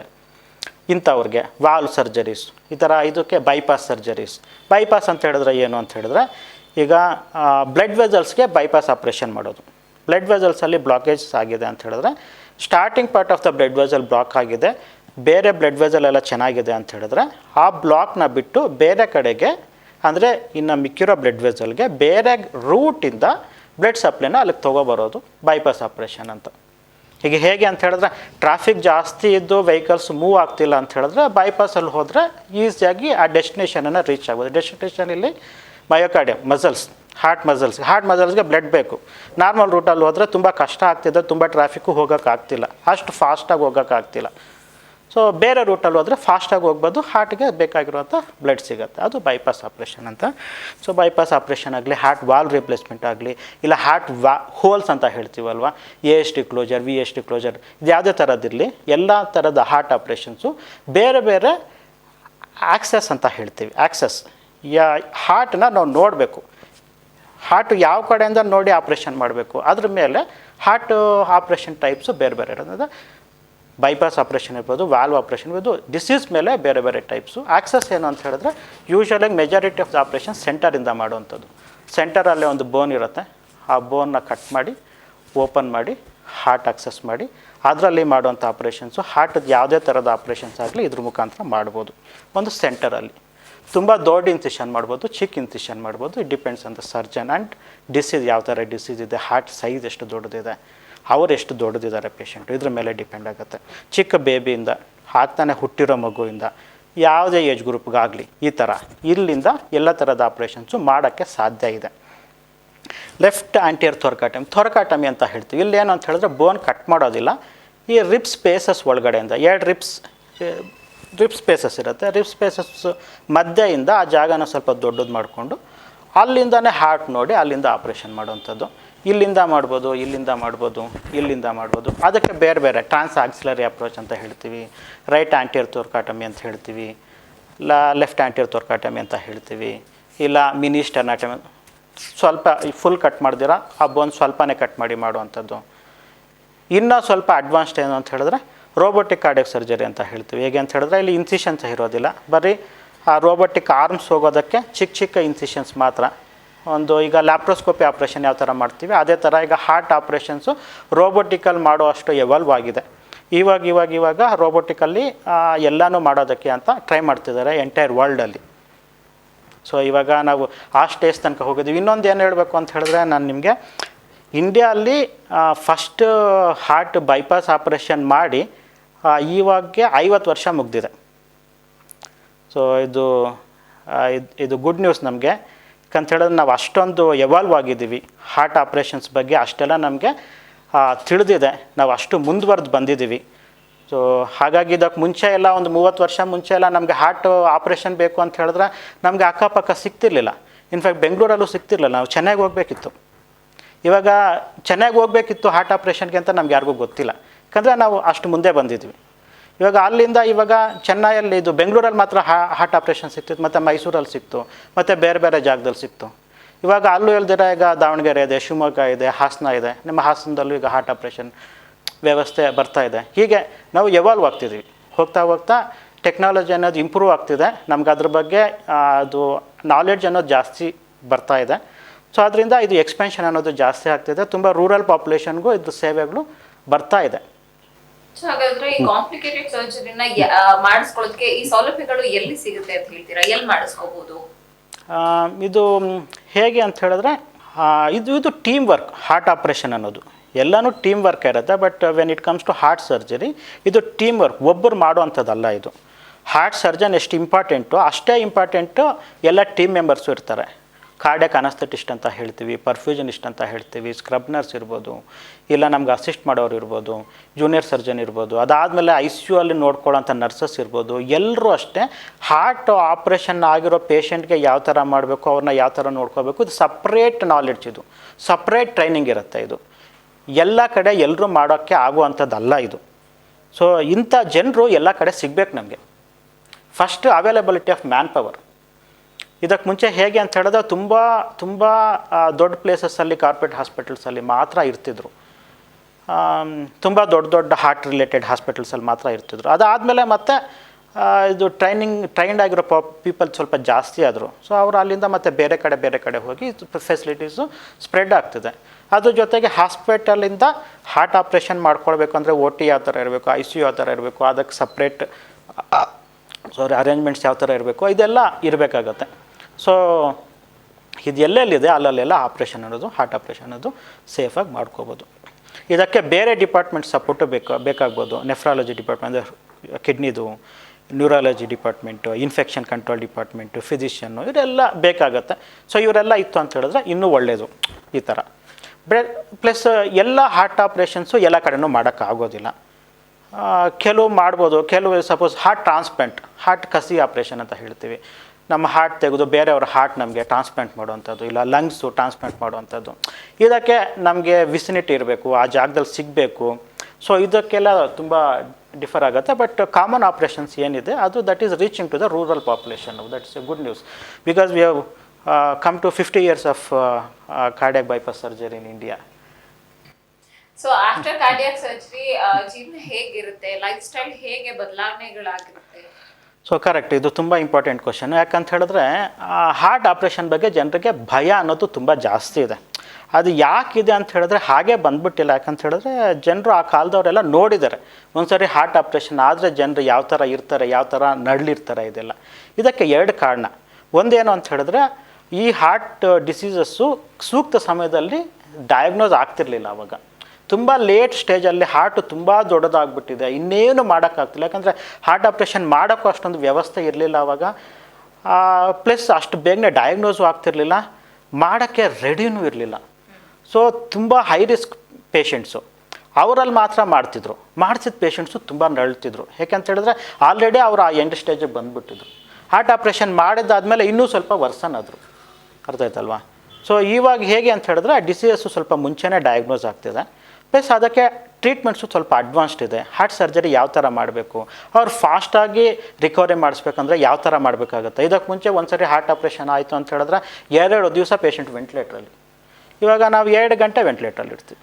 ಆಪ್ರೇಷನ್ ಆದಮೇಲೆ 2 ಗಂಟೆ 4 ಗಂಟೆ ಆದಮೇಲೆ ಎಕ್ಸ್ಟ್ಯೂಬೇಟ್ ಮಾಡ್ತೀವಿ. ಕೆಲವೊಂದು ಆಪ್ರೇಷನ್ಸಲ್ಲಿ ಪೇಷಂಟು ಅದು OT ಒಳಗಡೆನೇ ವೆಂಟಿಲೇಟ್ರಿಂದ ತೆಗಿತೀವಿ. ಲೈಕ್ ಯಾವುದೋ ಹರ್ನಿಯಾ ಅಪೆಂಡಿಕ್ಸು ಸರ್ಜರಿ, ಆ ಟೈಮಲ್ಲಿ OT ಒಳಗಡೆ ಹೋಗ್ತೀರಾ, ಅನಸ್ತೇಸಿಯಾ ಕೊಡ್ತಾರೆ, ಅಲ್ಲೇ ಅನಸ್ತೇಸಿಯಾ ಹೋಗುತ್ತೆ, ಪೇಷಂಟ್ ಹಾಗೆ ಬರ್ತಾರೆ.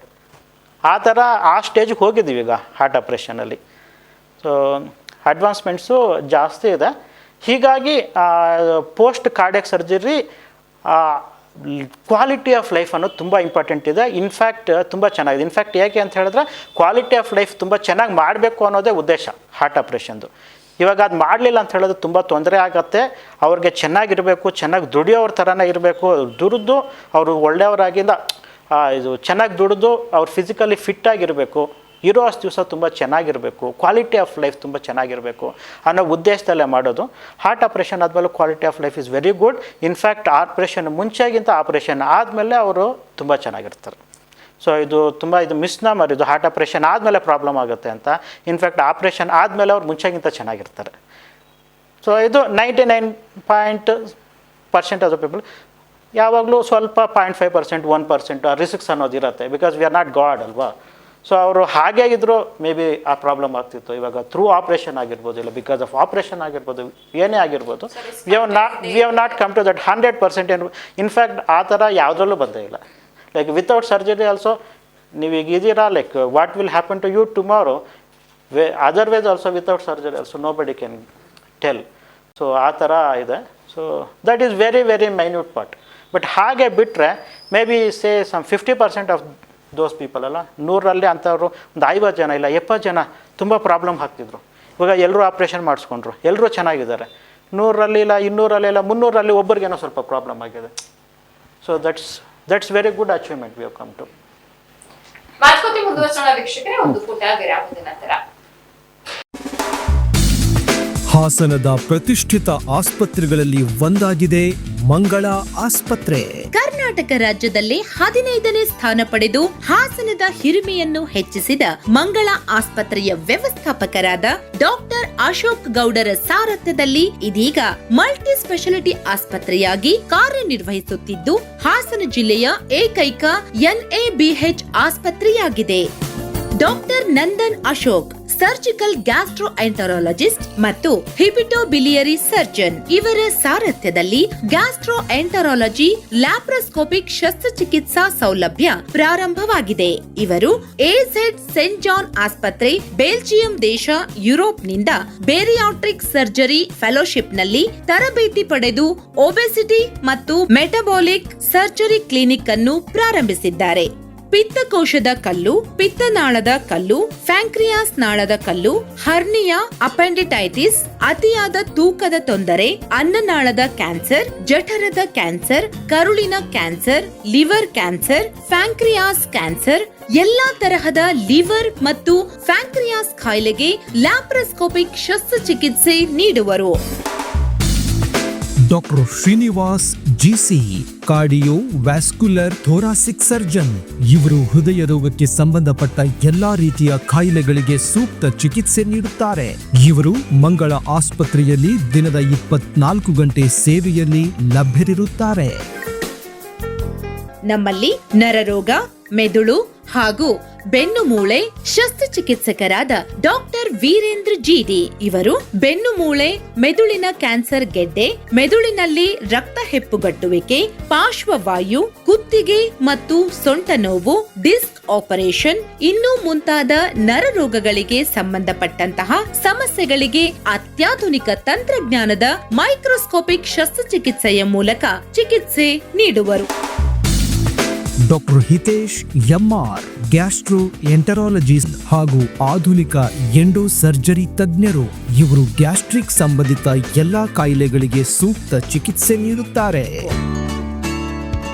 ಡಾಕ್ಟರ್ ಮಧುಸೂದನ್ HC ಮೂತ್ರಪಿಂಡ ಮತ್ತು ಕಿಡ್ನಿ ಟ್ರಾನ್ಸ್ಪ್ಲಾಂಟ್ ತಜ್ಞರು. ಇವರು ಕಿಡ್ನಿ ಡಯಾಲಿಸಿಸ್, ಕಿಡ್ನಿ ಟ್ರಾನ್ಸ್ಪ್ಲಾಂಟ್ ಮತ್ತು ಅಧಿಕ ರಕ್ತದೊತ್ತಡ ಹಾಗೂ ಎಲ್ಲಾ ರೀತಿಯ ಮೂತ್ರಪಿಂಡ ಸಂಬಂಧಪಟ್ಟ ಕಾಯಿಲೆಗಳಿಗೆ ಸೂಕ್ತ ಸೂಕ್ತ ಚಿಕಿತ್ಸೆ ನೀಡುವರು.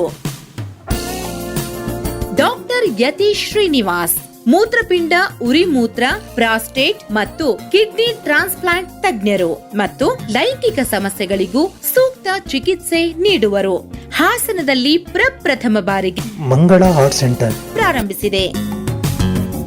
ಡಾಕ್ಟರ್ ಆಶೀತ್ ಶ್ರೀಧರ್ ಇದೀಗ ಹಾಸನದ ಮಂಗಳ ಆಸ್ಪತ್ರೆಯಲ್ಲಿ ಹೃದಯಾಘಾತ ಕಾಯಿಲೆಗಳಿಗೆ ಸಂಬಂಧಿಸಿದಂತೆ ಎಲ್ಲಾ ತರಹದ ತುರ್ತು ಚಿಕಿತ್ಸೆ ನೀಡಲಿದ್ದಾರೆ.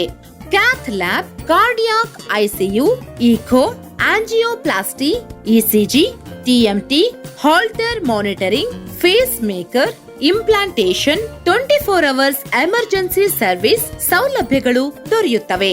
ಉತ್ತಮ ದರ್ಜೆಯ ಅನುಕೂಲಗಳು, ನುರಿತ ವೈದ್ಯರ ತಂಡ, 24 ಗಂಟೆ ಮೆಡಿಕಲ್ ಸೌಲಭ್ಯ, ಸುಸಜ್ಜಿತ ಪ್ರಯೋಗಾಲಯ, NTCV paediatric, ICU, male and female, CT scan, ಮೂತ್ರಪಿಂಡ ಶಸ್ತ್ರಚಿಕಿತ್ಸೆ, ಮೂಳೆ ಶಸ್ತ್ರಚಿಕಿತ್ಸೆ, ಡಯಾಲಿಸಿಸ್ ಸೆಂಟರ್, ಎಕ್ಸ್ರೇ ಕೇಂದ್ರ, ವೆಂಟಿಲೇಟರ್, ಐಸಿಯು.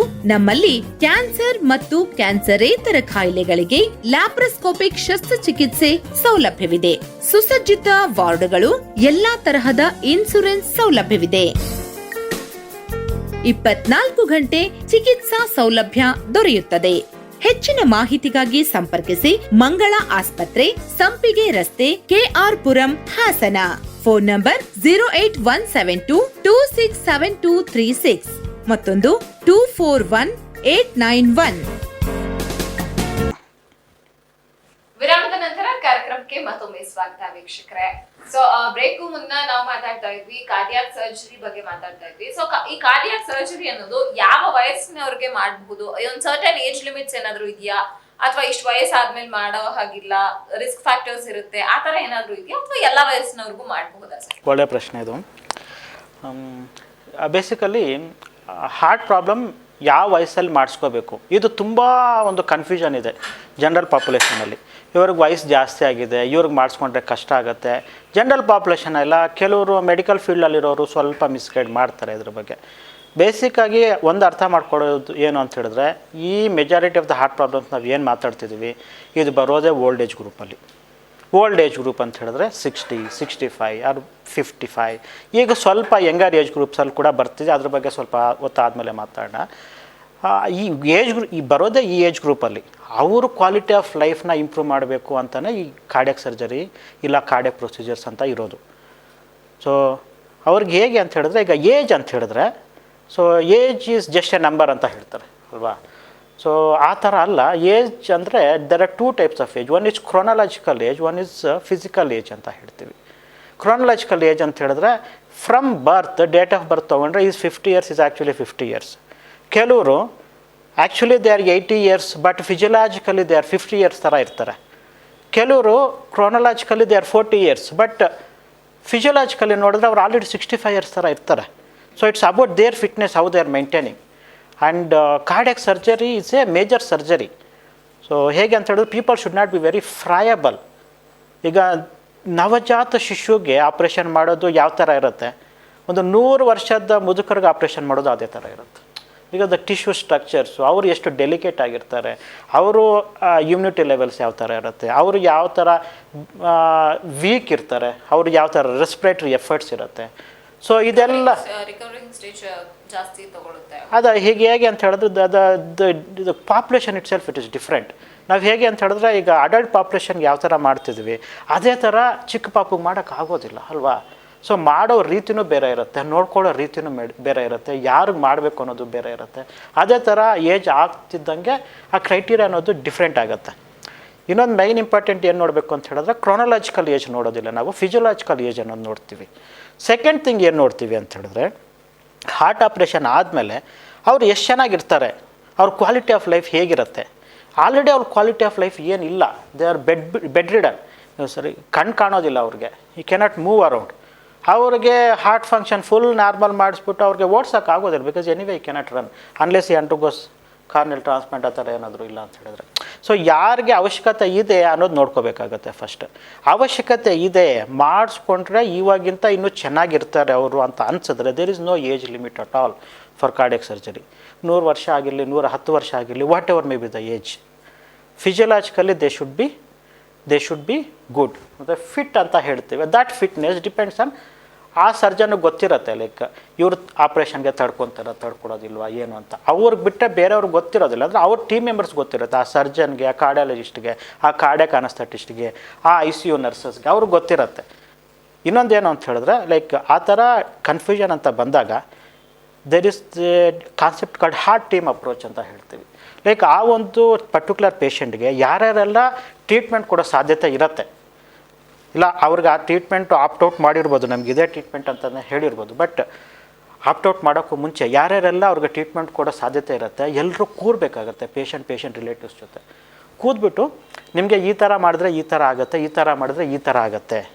ಯಾಕಂತೇಳಿ ಯಾಕಂದರೆ ICU ನರ್ಸ್ಗೆ ಅಲ್ಲಿ ಒಂದು ಲಾಜಿಸ್ಟಿಕ್ ಇಶ್ಯೂಸ್ ಏನಿದೆ ಅದು ನನಗೆ ಅಷ್ಟೊಂದು ಗೊತ್ತಿಲ್ಲದಿರೋ ಇರ್ಬೋದು, ಇಲ್ಲ ಕಾರ್ಡಿಯಾಕ್ ಅನಸ್ಥಿಸಿಯಾ ರಿಲೇಟೆಡ್ ಏನೇನೆಲ್ಲ ಇರುತ್ತೆ ನನಗೆ ಅಷ್ಟೊಂದು ಗೊತ್ತಿಲ್ಲದಿರೋರ್ಬೋದು. ನನಗೆ ಎಷ್ಟು ಗೊತ್ತಿದೆ ಅಷ್ಟು ಅನಸ್ಥೆಟಿಸ್ಟ್ಗೆ ಗೊತ್ತಿಲ್ಲದಿರೋ.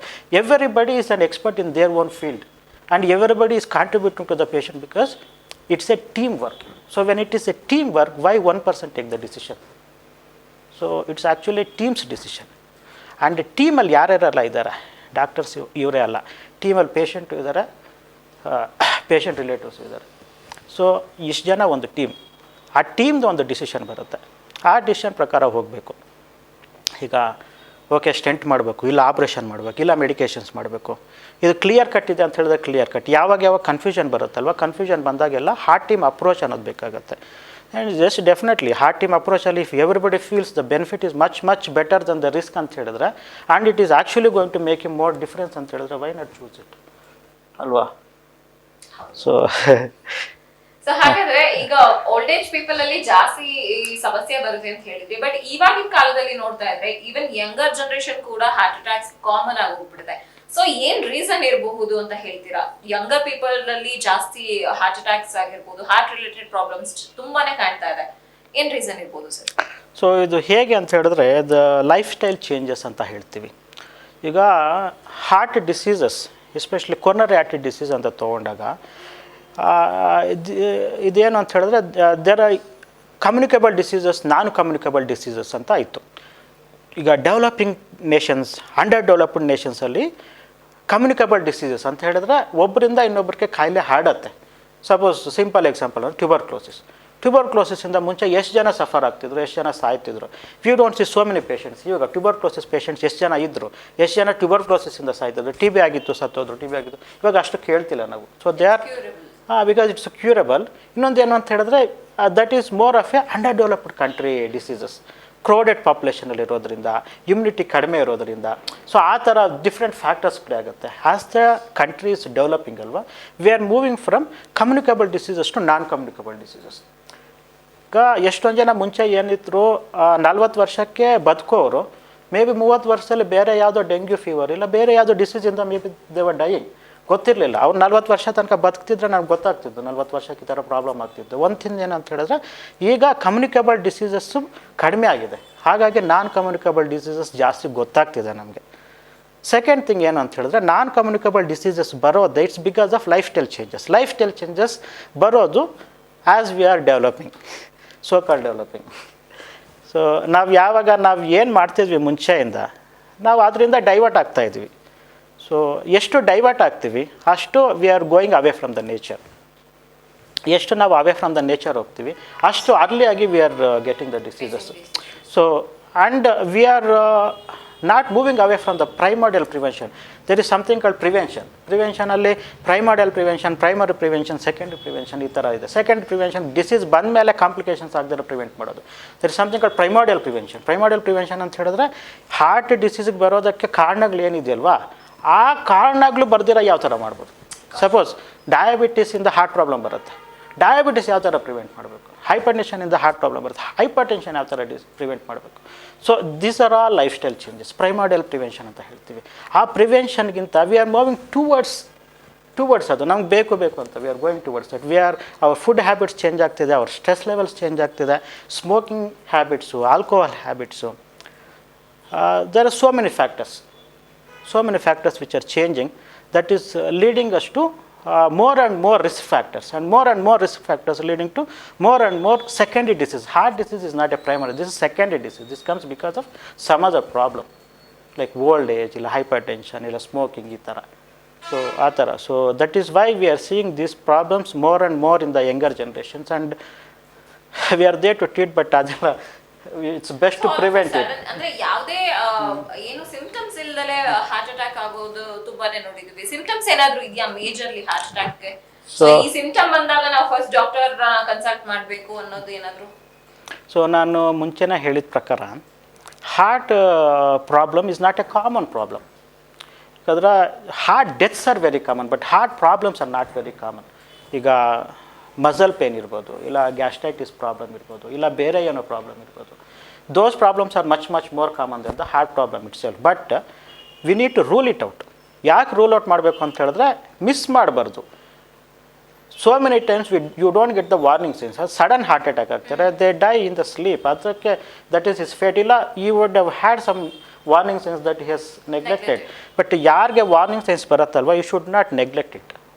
Warning signs is a treat to you. What are the warning signs? Warning signs like any discomfort from the neck region or from the head region, below head region up to the umbilicus, any discomfort, any kind of discomfort, or suddenly you are feeling tired, suddenly you are feeling weak when you are climbing up stairs, suddenly you are getting breathless, or somewhere pain. ಸ್ವಲ್ಪ ಸಾರಿ ನಾನು English ಜಾಸ್ತಿ use ಮಾಡಿಬಿಟ್ಟೆ. ಸ್ವಲ್ಪ ಜಾಸ್ತಿ ಒತ್ತದಂಗೆ ಆಗ್ತಿದೆ, ಇಲ್ಲ ಏನೋ ಒಂಥರ ಡಿಸ್ಕಂಫರ್ಟ್ ಆಗ್ತಿದೆ, ಇಲ್ಲ ತುಂಬ ಜಾಸ್ತಿ ಬೆವರು ಬಂದುಬಿಡ್ತಿದೆ, ಗಿಡಿನೆಸ್ ಬಂದುಬಿಡ್ತಿದೆ ಸಡನ್ನಾಗಿ.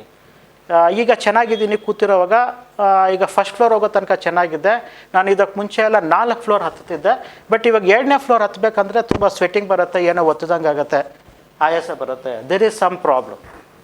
It may not be cardiac problem, but there is some problem, you need to rule it out. So ಆ ಥರ ಯಾವುದೇ ವಾರ್ನಿಂಗ್ ಸೈನ್ಸ್ ಇರಲಿ, ಜನರಲ್ಲಿ ಭಯ ಜಾಸ್ತಿ ಆಗಿಬಿಟ್ಟಿದೆ. ಭಯ ಪಕ್ಕಕ್ಕಿಡಿ. ಪೇಷಂಟ್ ಡಾಕ್ಟರ್ ಟ್ರಸ್ಟ್ ಅನ್ನೋದು ತುಂಬ ಬರಬೇಕು. ನೀವು ಯಾವ ಡಾಕ್ಟರ್ ನಂಬ್ತೀರಲ್ವ, ಒಳ್ಳೆ ಡಾಕ್ಟ್ರನ್ನ ನಂಬಿ. ಒಳ್ಳೆ ಡಾಕ್ಟ್ರ್ ಹತ್ರ ಒಳ್ಳೆ ರಿಲೇಷನ್ಶಿಪ್ ಅನ್ನೋದು ಮೇಂಟೈನ್ ಮಾಡ್ಕೋಬೇಕು. ಆ ಡಾಕ್ಟ್ರ್ ಹತ್ರ ಹೋಗಬೇಕು, ಹೇಳ್ಕೋಬೇಕು ಈ ಥರ ಪ್ರಾಬ್ಲಮ್ಸ್ ಇದೆ ಅಂತ. ಆ ಡಾಕ್ಟ್ರು ಏನು ಅಂತ ಹೇಳಿದ್ರೆ ರೂಲ್ ಔಟ್ ಮಾಡಬೇಕು, ಕರೆಕ್ಟಾಗಿ ರೂಲ್ ಔಟ್ ಮಾಡಬೇಕಿಲ್ಲ ಈ ಥರ ಪ್ರಾಬ್ಲಮ್ ಆಗಿಲ್ಲ ಅಂತ. ಆ ಡಾಕ್ಟರ್ ರೂಲ್ ಔಟ್ ಮಾಡಿ ಹೇಳಿದ್ದನ್ನು ಆ ಪೇಷಂಟ್ ಮತ್ತೆ ನಂಬಬೇಕು. So the doctor may not be right 100% of the times. ಯಾಕಂತ ಹೇಳಿದ್ರೆ this is life, this is not mathematics. ನಿನಗೇನು ಇಲ್ಲ ಅಂತ ಇವತ್ತು ಹೇಳಿದ್ರೆ ನಾಳೆ ಪ್ರಾಬ್ಲಮ್ ಬರ್ಬೋದು. That is you cannot guarantee that you are completely all right, but that particular symptom ಏನಿದೆ ಅದು ಹಾರ್ಟಿಂದ ಬಂದಿಲ್ಲ ಅಂತ ತಿಳ್ಕೊಬೇಕು. ಸೊ ಯಾವಾಗ ಆ ಥರ ವಾರ್ನಿಂಗ್ ಸಿಮ್ಟಮ್ಸ್ ಬರುತ್ತೆ, ಆ ವಾರ್ನಿಂಗ್ ಸಿಮ್ಟಮ್ಸು ಈ ಹಾರ್ಟ್ ಪ್ರಾಬ್ಲಮ್ ಇಂದ ಅಲ್ಲ ಅಂತ ತಿಳ್ಕೊಬೇಕಾಗತ್ತೆ. ಇಲ್ಲ ಏನು ಪ್ರಾಬ್ಲಮ್ ಇಲ್ದಿರ ಇದ್ದರೂ ರೆಗ್ಯುಲರ್ ಹಾರ್ಟ್ ಹೆಲ್ತ್ ಚೆಕಪ್ಸ್ ಅಂತ ಹೇಳ್ತೀವಿ. ಅದು ಯಾರು ಮಾಡಿಸ್ಕೋಬೇಕು, ಯಾರು ಮಾಡಿಸ್ಕೊಳ್ಳೇಬೇಕು ಅಂತ ಹೇಳಿದ್ರೆ ಫ್ಯಾಮಿಲಿ ಹಿಸ್ಟ್ರಿ ಇರೋರು, ರಿಸ್ಕ್ ಫ್ಯಾಕ್ಟರ್ಸ್ ಇರೋರು ಮಾಡಿಸ್ಕೊಳ್ಳೇಬೇಕು. ಅಂದರೆ ಒಂದು 5-6 ಇಯರ್ಸಿಂದ ಡಯಾಬಿಟಿಸ್ ಇದೆ, ಹೈಪರ್ ಟೆನ್ಷನ್ ಇದೆ, ಇಲ್ಲ ಫ್ಯಾಮಿಲಿ ಹಿಸ್ಟ್ರಿ ಇದೆ, ಅಪ್ಪ ಅಮ್ಮ, ಇಲ್ಲ ಅಣ್ಣ ತಮ್ಮ, ಇಲ್ಲ ಅಪ್ಪನ ಅಣ್ಣ, ಅಮ್ಮನ ಅಣ್ಣ ತಮ್ಮ, ಈ ಥರ ಯಾರಾದರೂ ಕ್ಲೋಸ್ ಫ್ಯಾಮಿಲಿ ರಿಲೇಟಿವ್ಸಲ್ಲಿ ಹಾರ್ಟ್ ಪ್ರಾಬ್ಲಮ್ ಇತ್ತು ಅಂತ ಹೇಳಿದ್ರೆ ಯೂಶ್ವಲಿ ಅವ್ರು ಯಾವ ಏಜಲ್ಲಿ ಹಾರ್ಟ್ ಪ್ರಾಬ್ಲಮ್ ಆಗಿರುತ್ತೆ. ಸಪೋಸ್ ಅಮ್ಮಗೆ 50 ಇಯರ್ಸಲ್ಲಿ ಹಾರ್ಟ್ ಪ್ರಾಬ್ಲಮ್ ಆಗಿದೆ ಅಂತ ಹೇಳಿದ್ರೆ ನನ್ನ ಪ್ರಾಕ್ಟೀಸಲ್ಲಿ ನಾನು ನೋಡಿದ ಪ್ರಕಾರ ಮಗನಿಗೆ 40 ಇಯರ್ಸಲ್ಲಿ ಪ್ರಾಬ್ಲಮ್ ಆಗುತ್ತೆ. ಬಿಕಾಸ್ ವಿ ಆರ್ ಸೀಯಿಂಗ್ ದಿಸ್ಸಿಂದ ನಾನು ಇದಕ್ಕೆ ಮುಂಚೆನೇ ಹೇಳಿದ ಥರ we are seeing it in more and more younger generation populations. So ಆ ಥರ ಯಾರಿಗೆ ಫ್ಯಾಮಿಲಿ ಹಿಸ್ಟ್ರಿ ಇರುತ್ತೆ, ಯಾರಿಗೆ ರಿಸ್ಕ್ ಫ್ಯಾಕ್ಟರ್ಸ್ ಇರುತ್ತೆ, ಯಾರು ಸ್ಮೋಕ್ ಮಾಡ್ತಾರೆ, ಇವರೆಲ್ಲ ರೆಗ್ಯುಲರ್ ಹಾರ್ಟ್ ಚೆಕಪ್ಸ್ ಮಾಡ್ಕೋಬೇಕಾಗತ್ತೆ. ಮಾಡಿಕೊಂಡು ನಾರ್ಮಲ್ ಇದ್ದರು they have to prevent all those risk factors. Diabetes control ಮಾಡಬೇಕು, ಹೈಪರ್ ಟೆನ್ಷನ್ನ ಕಂಟ್ರೋಲ್ ಮಾಡ್ಕೋಬೇಕು, they should be more peaceful, regular exercise ಬೇಕು, ಸ್ಮೋಕಿಂಗ್ ಇರಬಾರ್ದು, ಆಲ್ಕೋಹಾಲ್ ಜಾಸ್ತಿ ಇರಬಾರ್ದು, ಸ್ಟ್ರೆಸ್ ಲೆವೆಲ್ಸ್ ತುಂಬ ಕಡಿಮೆ ಇಟ್ಕೋಬೇಕು. So whatever possible we have to do. So ಅದೆಲ್ಲ ಮಾಡಿಕೊಂಡು we have to lead a happy life ಅಷ್ಟೇ. ಶಾಂತಿಗ್ರಾಮ ನಮ್ಮವರು. ನನಗೆ ಅದೇ ಒಂದು ಅರ್ಧ ಹೊತ್ತಿನಲ್ಲಿ ಎದೆ ನೋವು ಬಂತು. ಎದೆ ನೋವು ಬತ್ತಲ್ಲ ಅಂತ ಬೆಳಗ್ಗೆಗೆ ಇಂಡಿಯಾ ಆಸ್ಪತ್ರೆಗೆ ಬಂದು, ಅಲ್ಲಿಂದ ಬಂದು ಒಂದು 4 ದಿವಸ ಅಡ್ಮಿಂಟ್ ಮಾಡಿಕೊಂಡ್ರು. ನೋವು ಪವು ಎಲ್ಲ ಕಡಿಮೆ ಆದಮೇಲೆ ಕಳಿಸಿದ್ರು. ಇನ್ನು ಎದೆ ನೋವು ಬರಲಿಲ್ಲ. ಮತ್ತು ಇನ್ನೊಂದು 4 ದಿವಸ ಬಿಟ್ಟು ಬರೋಕ್ಕೆ ಹೇಳಿದ್ರು, ಬಂದು ಅಲ್ಲಿಗೆ. ಮತ್ತು ಇನ್ನೊಂದು 2 ದಿವಸ ಅಡ್ಮಿಂಟ್ ಮಾಡಿಕೊಂಡ್ರು. ಅಡ್ಮಿಂಟ್ ಮಾಡ್ಕೊಂಡ್ಮೇಲೆ ಮತ್ತೆ ಅದೇ ಎಲ್ಲ ಇಂಜಿನಿಯರ್ ಎಲ್ಲ ಮಾಡಿ ಶ್ರೀನಿವಾಸ ಡಾಕ್ಟ್ರಿ ಇದು ಮಾಡಿದರು, ಆಪ್ರೇಷನ್ ಆಗಲೇಬೇಕಿದು ಅಂತ. ಆಗ ಶ್ರೀನಿವಾಸ್ ಡಾಕ್ಟ್ರು ಬಂದು ಇಲ್ಲಿ ಮಂಗಳ ಆಸ್ಪತ್ರೆಗೆ ಇದು ಮಾಡ್ಕೊಂಡ್ರು. ಆಗ ಇಲ್ಲಿಗೆ ಬಂದು ಇವ್ರು ಬರೋಕ್ಕೆ ಹೇಳಿದರು. ಇಲ್ಲಿಗೆ ಬಂದು ಅವ್ರು ಕರ್ಕೊಬಂದಾಗ ನನಗೆ ಭಯ ಆಯ್ತು ಇರೋದು ಸಖತ್ತು. ಆಪ್ರೇಷನ್ನು ಅಂದಾಗ ಸಖತ್ತು ಭಯ ಆಗೋದು. ಹಂಗೂ ಅವತ್ತು ಇರಲಿಲ್ಲ, ನಾಳೆಗೆ ಬರ್ತೀವಿ ಅಂತ ಹೋಗ್ಬಿಟ್ಟು ಊರಿಗೆ ಹೋಗ್ಬಿಟ್ಟು ಇನ್ನು ಮತ್ತೆ ಬರಲೇಬೇಕು ಅಂದ್ರಲ್ಲ, ಆವಾಗ ಬಂದು ಏನೇನೋ ಒಂಥರ ಧೈರ್ಯ ಮಾಡ್ಕೊಂಬಂದು ಅತ್ಲಿಗೆ ಬಂದು ಆಪ್ರೇಷನ್ ಮಾಡಿಸ್ಕೊಂಡು ಚೆನ್ನಾಗಿ ಮಾಡಿದರು. ನಮಗೆ ಡಾಕ್ಟ್ರಿಂದ ಯಾವ ನೋವು ಇಲ್ಲ, ಇದು ಸಿಸ್ಟ್ರು ಇವರು ಯಾರಿಂದಲೂ ನೋವಿಲ್ಲ. ಎಲ್ಲ ಕ್ಲೀನಾಗಿ ನಮ್ಮನ್ನು ನೋಡಿ ಮಾಡಿ ಮನೆ ಜನ ನೋಡಿ ಕಳಿಸಿದ್ರು ನಮ್ಮನ್ನು. ನನ್ನ ಹೆಸರು ಗಿರಿಜಾ, ಊರು ಶಾಂತಿಗ್ರಾಮ. ಅಮ್ಮನಿಗೆ ಓಪನ್ ಹಾರ್ಟ್ ಸರ್ಜರಿ ಮಾಡಬೇಕು ಅಂತ ಹೇಳಿ ಮಂಗಳ ಹಾಸ್ಪಿಟಲ್ ಶ್ರೀನಿವಾಸ್ ಡಾಕ್ಟ್ರ್ ಹತ್ರ ಹೇಳಿ ಕರ್ಕೊಂಡು ಬಂದ್ವಿ. ಅಮ್ಮನಿಗೂ ತುಂಬ ಭಯ ಇತ್ತು, ಏಜ್ ಆಗಿದೆ, ಓಪನ್ ಹಾರ್ಟ್ ಸರ್ಜರಿ ಮಾಡಿದರೆ ಸಕ್ಸಸ್ ಆಗುತ್ತಾ, 90% ಓಕೆ ಕೊಡ್ತಾರೆ, ಆದರೆ ಇನ್ನು 10% ಹೇಗಾಗುತ್ತೋ ಅನ್ನೋ ಭಯ ಇತ್ತು ನಮ್ಮಲ್ಲಿ. ಆದರೆ ಶ್ರೀನಿವಾಸ್ ಡಾಕ್ಟ್ರು ಹೇಳಿದಂಥ ಸಲಹೆಗಳಿದೆಯಲ್ಲ, ಅದು ಎಂಥರಿಗೂ ಧೈರ್ಯ ತುಂಬ ಅಂತ ಮಾತುಗಳದು. ಆ ಮಾತುಗಳನ್ನೆಲ್ಲ ಕೇಳಿದ ಮೇಲೆ ಅದರಲ್ಲೂ ನಮ್ಮ ಅಮ್ಮನ ಕೂರಿಸ್ಕೊಂಡು ನಮ್ಮಮ್ಮ ತುಂಬ ಭಯ ಬಿದ್ದಿದ್ರು. ಅವ್ರಿಗೆ ಇದೇ ಥರ ಮಾಡ್ತೀವಿ, ಏನಾಗಲ್ಲ, ಗ್ಯಾರಂಟಿ ಸಕ್ಸಸ್ ಆಗುತ್ತೆ ಅಂತ ಎಲ್ಲ ಹೇಳಿದ ಮೇಲೆ ನಮ್ಮ ಅಮ್ಮನೂ ಧೈರ್ಯ ತಗೊಂಡ್ರು, ನಾವು ಧೈರ್ಯ ತಗೊಂಡು ಆಪ್ರೇಷನ್ ಮಾಡೋದಕ್ಕೆ. ನಮಗೆ ಬೇರೆ ಕಡೆ ಅವರು ಆಗಾಗುತ್ತೆ ಈಗಾಗುತ್ತೆ ಅಂತ ಎಲ್ಲ ಭಾಳ ಎದುರಿಸಿದ್ರು. ಆದರೆ ಶ್ರೀನಿವಾಸ್ ಡಾಕ್ಟ್ರುಗಳ ಮಾತುಗಳು ನಮಗೆ ತುಂಬ ಧೈರ್ಯ ತುಂಬಿ ನಾವು ಆಪ್ರೇಷನ್ ಮಾಡಿಸೋದಕ್ಕಿಲ್ಲೇ ಬಂದ್ವಿ. ಬಂದಾದಮೇಲೆ ಶ್ರೀನಿವಾಸ್ ಡಾಕ್ಟ್ರು ತುಂಬ ಅಚ್ಚುಕಟ್ಟಾಗಿ ಓಪನ್ ಹಾರ್ಟ್ ಸರ್ಜರಿನ ಮಾಡಿಕೊಟ್ರು. ನಮ್ಮಮ್ಮ ಒಂದಿನ ಆಪ್ರೇಷನ್ ನೋವಿತ್ತಷ್ಟೇ, ಅದಾದಮೇಲೆ ತುಂಬ ಚೆನ್ನಾಗಿ ಓಡಾಡ್ಕೊಂಡಿದ್ದಾರೆ. ಏನೀಗ 8ರಿಂದ 10 ದಿನ ಆಗಿದೆ, ಸ್ಟೆಪ್ಪೆಲ್ಲ ತಿಳಿತಾರೆ, ಚೆನ್ನಾಗಿ ಓಡಾಡ್ಕೊಂಡಿದ್ದಾರೆ. ಡಾಕ್ಟ್ರು ಮಾತ್ರ ದೇವ್ರ ಥರ. ಅಮ್ಮನಿಗೆ ಆಪ್ರೇಷನ್ನು ಹೇಗಾಗುತ್ತೋ ಅಂತ ಹೆದ್ರದಂಥ ಸಮಯದಲ್ಲಿ ನಮಗೆ ಈ ಡಾಕ್ಟ್ರು ಸಿಕ್ಕಿದ್ದು ಪುಣ್ಯ ಅಂತ ಅನ್ಕೋತೀನಿ ನಾನು. ನೋಡಿದ್ರಲ್ಲ ವೀಕ್ಷಕರೇ, ಇಷ್ಟೊತ್ತು ಹೃದಯದ ಬಗ್ಗೆ, ಹೃದಯ ಸಂಬಂಧಿ ಕಾಯಿಲೆಗಳ ಬಗ್ಗೆ, ಮತ್ತೆ ಅದನ್ನ ಹೇಗೆ ಟ್ರೀಟ್ಮೆಂಟ್ ಕೊಡ್ಬೋದು, ಸರ್ಜರಿ ಬೇಕಾದ್ರೆ ಸರ್ಜರಿ ಮಾಡ್ಬೋದು, ಯಾವ್ದಕ್ಕೆ ಅವಶ್ಯಕತೆ ಇದೆ ಅದಕ್ಕೆ ಮಾತ್ರ ಸರ್ಜರಿ ಅವಶ್ಯಕತೆ ಇದೆ, ಇಲ್ಲ ಅಂತಂದ್ರೆ ಸುಮ್ನೆ ಸರ್ಜರಿ ಮಾಡೋ ಅವಶ್ಯಕತೆ ಇಲ್ಲ ಅಂತ ಹೇಳಿದ್ರು. ಮತ್ತಷ್ಟು ಮಾಹಿತಿಯನ್ನ ಹೊತ್ತು ತರ್ತೀನಿ. ಹಾಗೇನೆ ಇಷ್ಟೊತ್ತು ನಮ್ಮ HCN ವಾಹಿನಿಗೆ ಆಗಮಿಸಿ ಕಾರ್ಡಿಯೋ ಸರ್ಜರಿ ಬಗ್ಗೆ ಬಹಳಷ್ಟು ಮಾಹಿತಿ ನೀಡಿದ್ದಕ್ಕೆ ತುಂಬಾ ಹೃದಯದ ಧನ್ಯವಾದಗಳು ಸರ್. ನಮಸ್ತೆ. Thank you so much doctor Srinivas ಅಂತ ಹೇಳ್ತಾ ಮತ್ತೊಂದು ಕಾರ್ಯಕ್ರಮದಲ್ಲಿ ನಿಮ್ಮನ್ನ ನಾನು ಭೇಟಿ ಆಗ್ತೀನಿ. ಅಲ್ಲಿವರೆಗೂ ನೀವು ನೋಡ್ತಾ ಇರಿ HCN. ನಮಸ್ಕಾರ.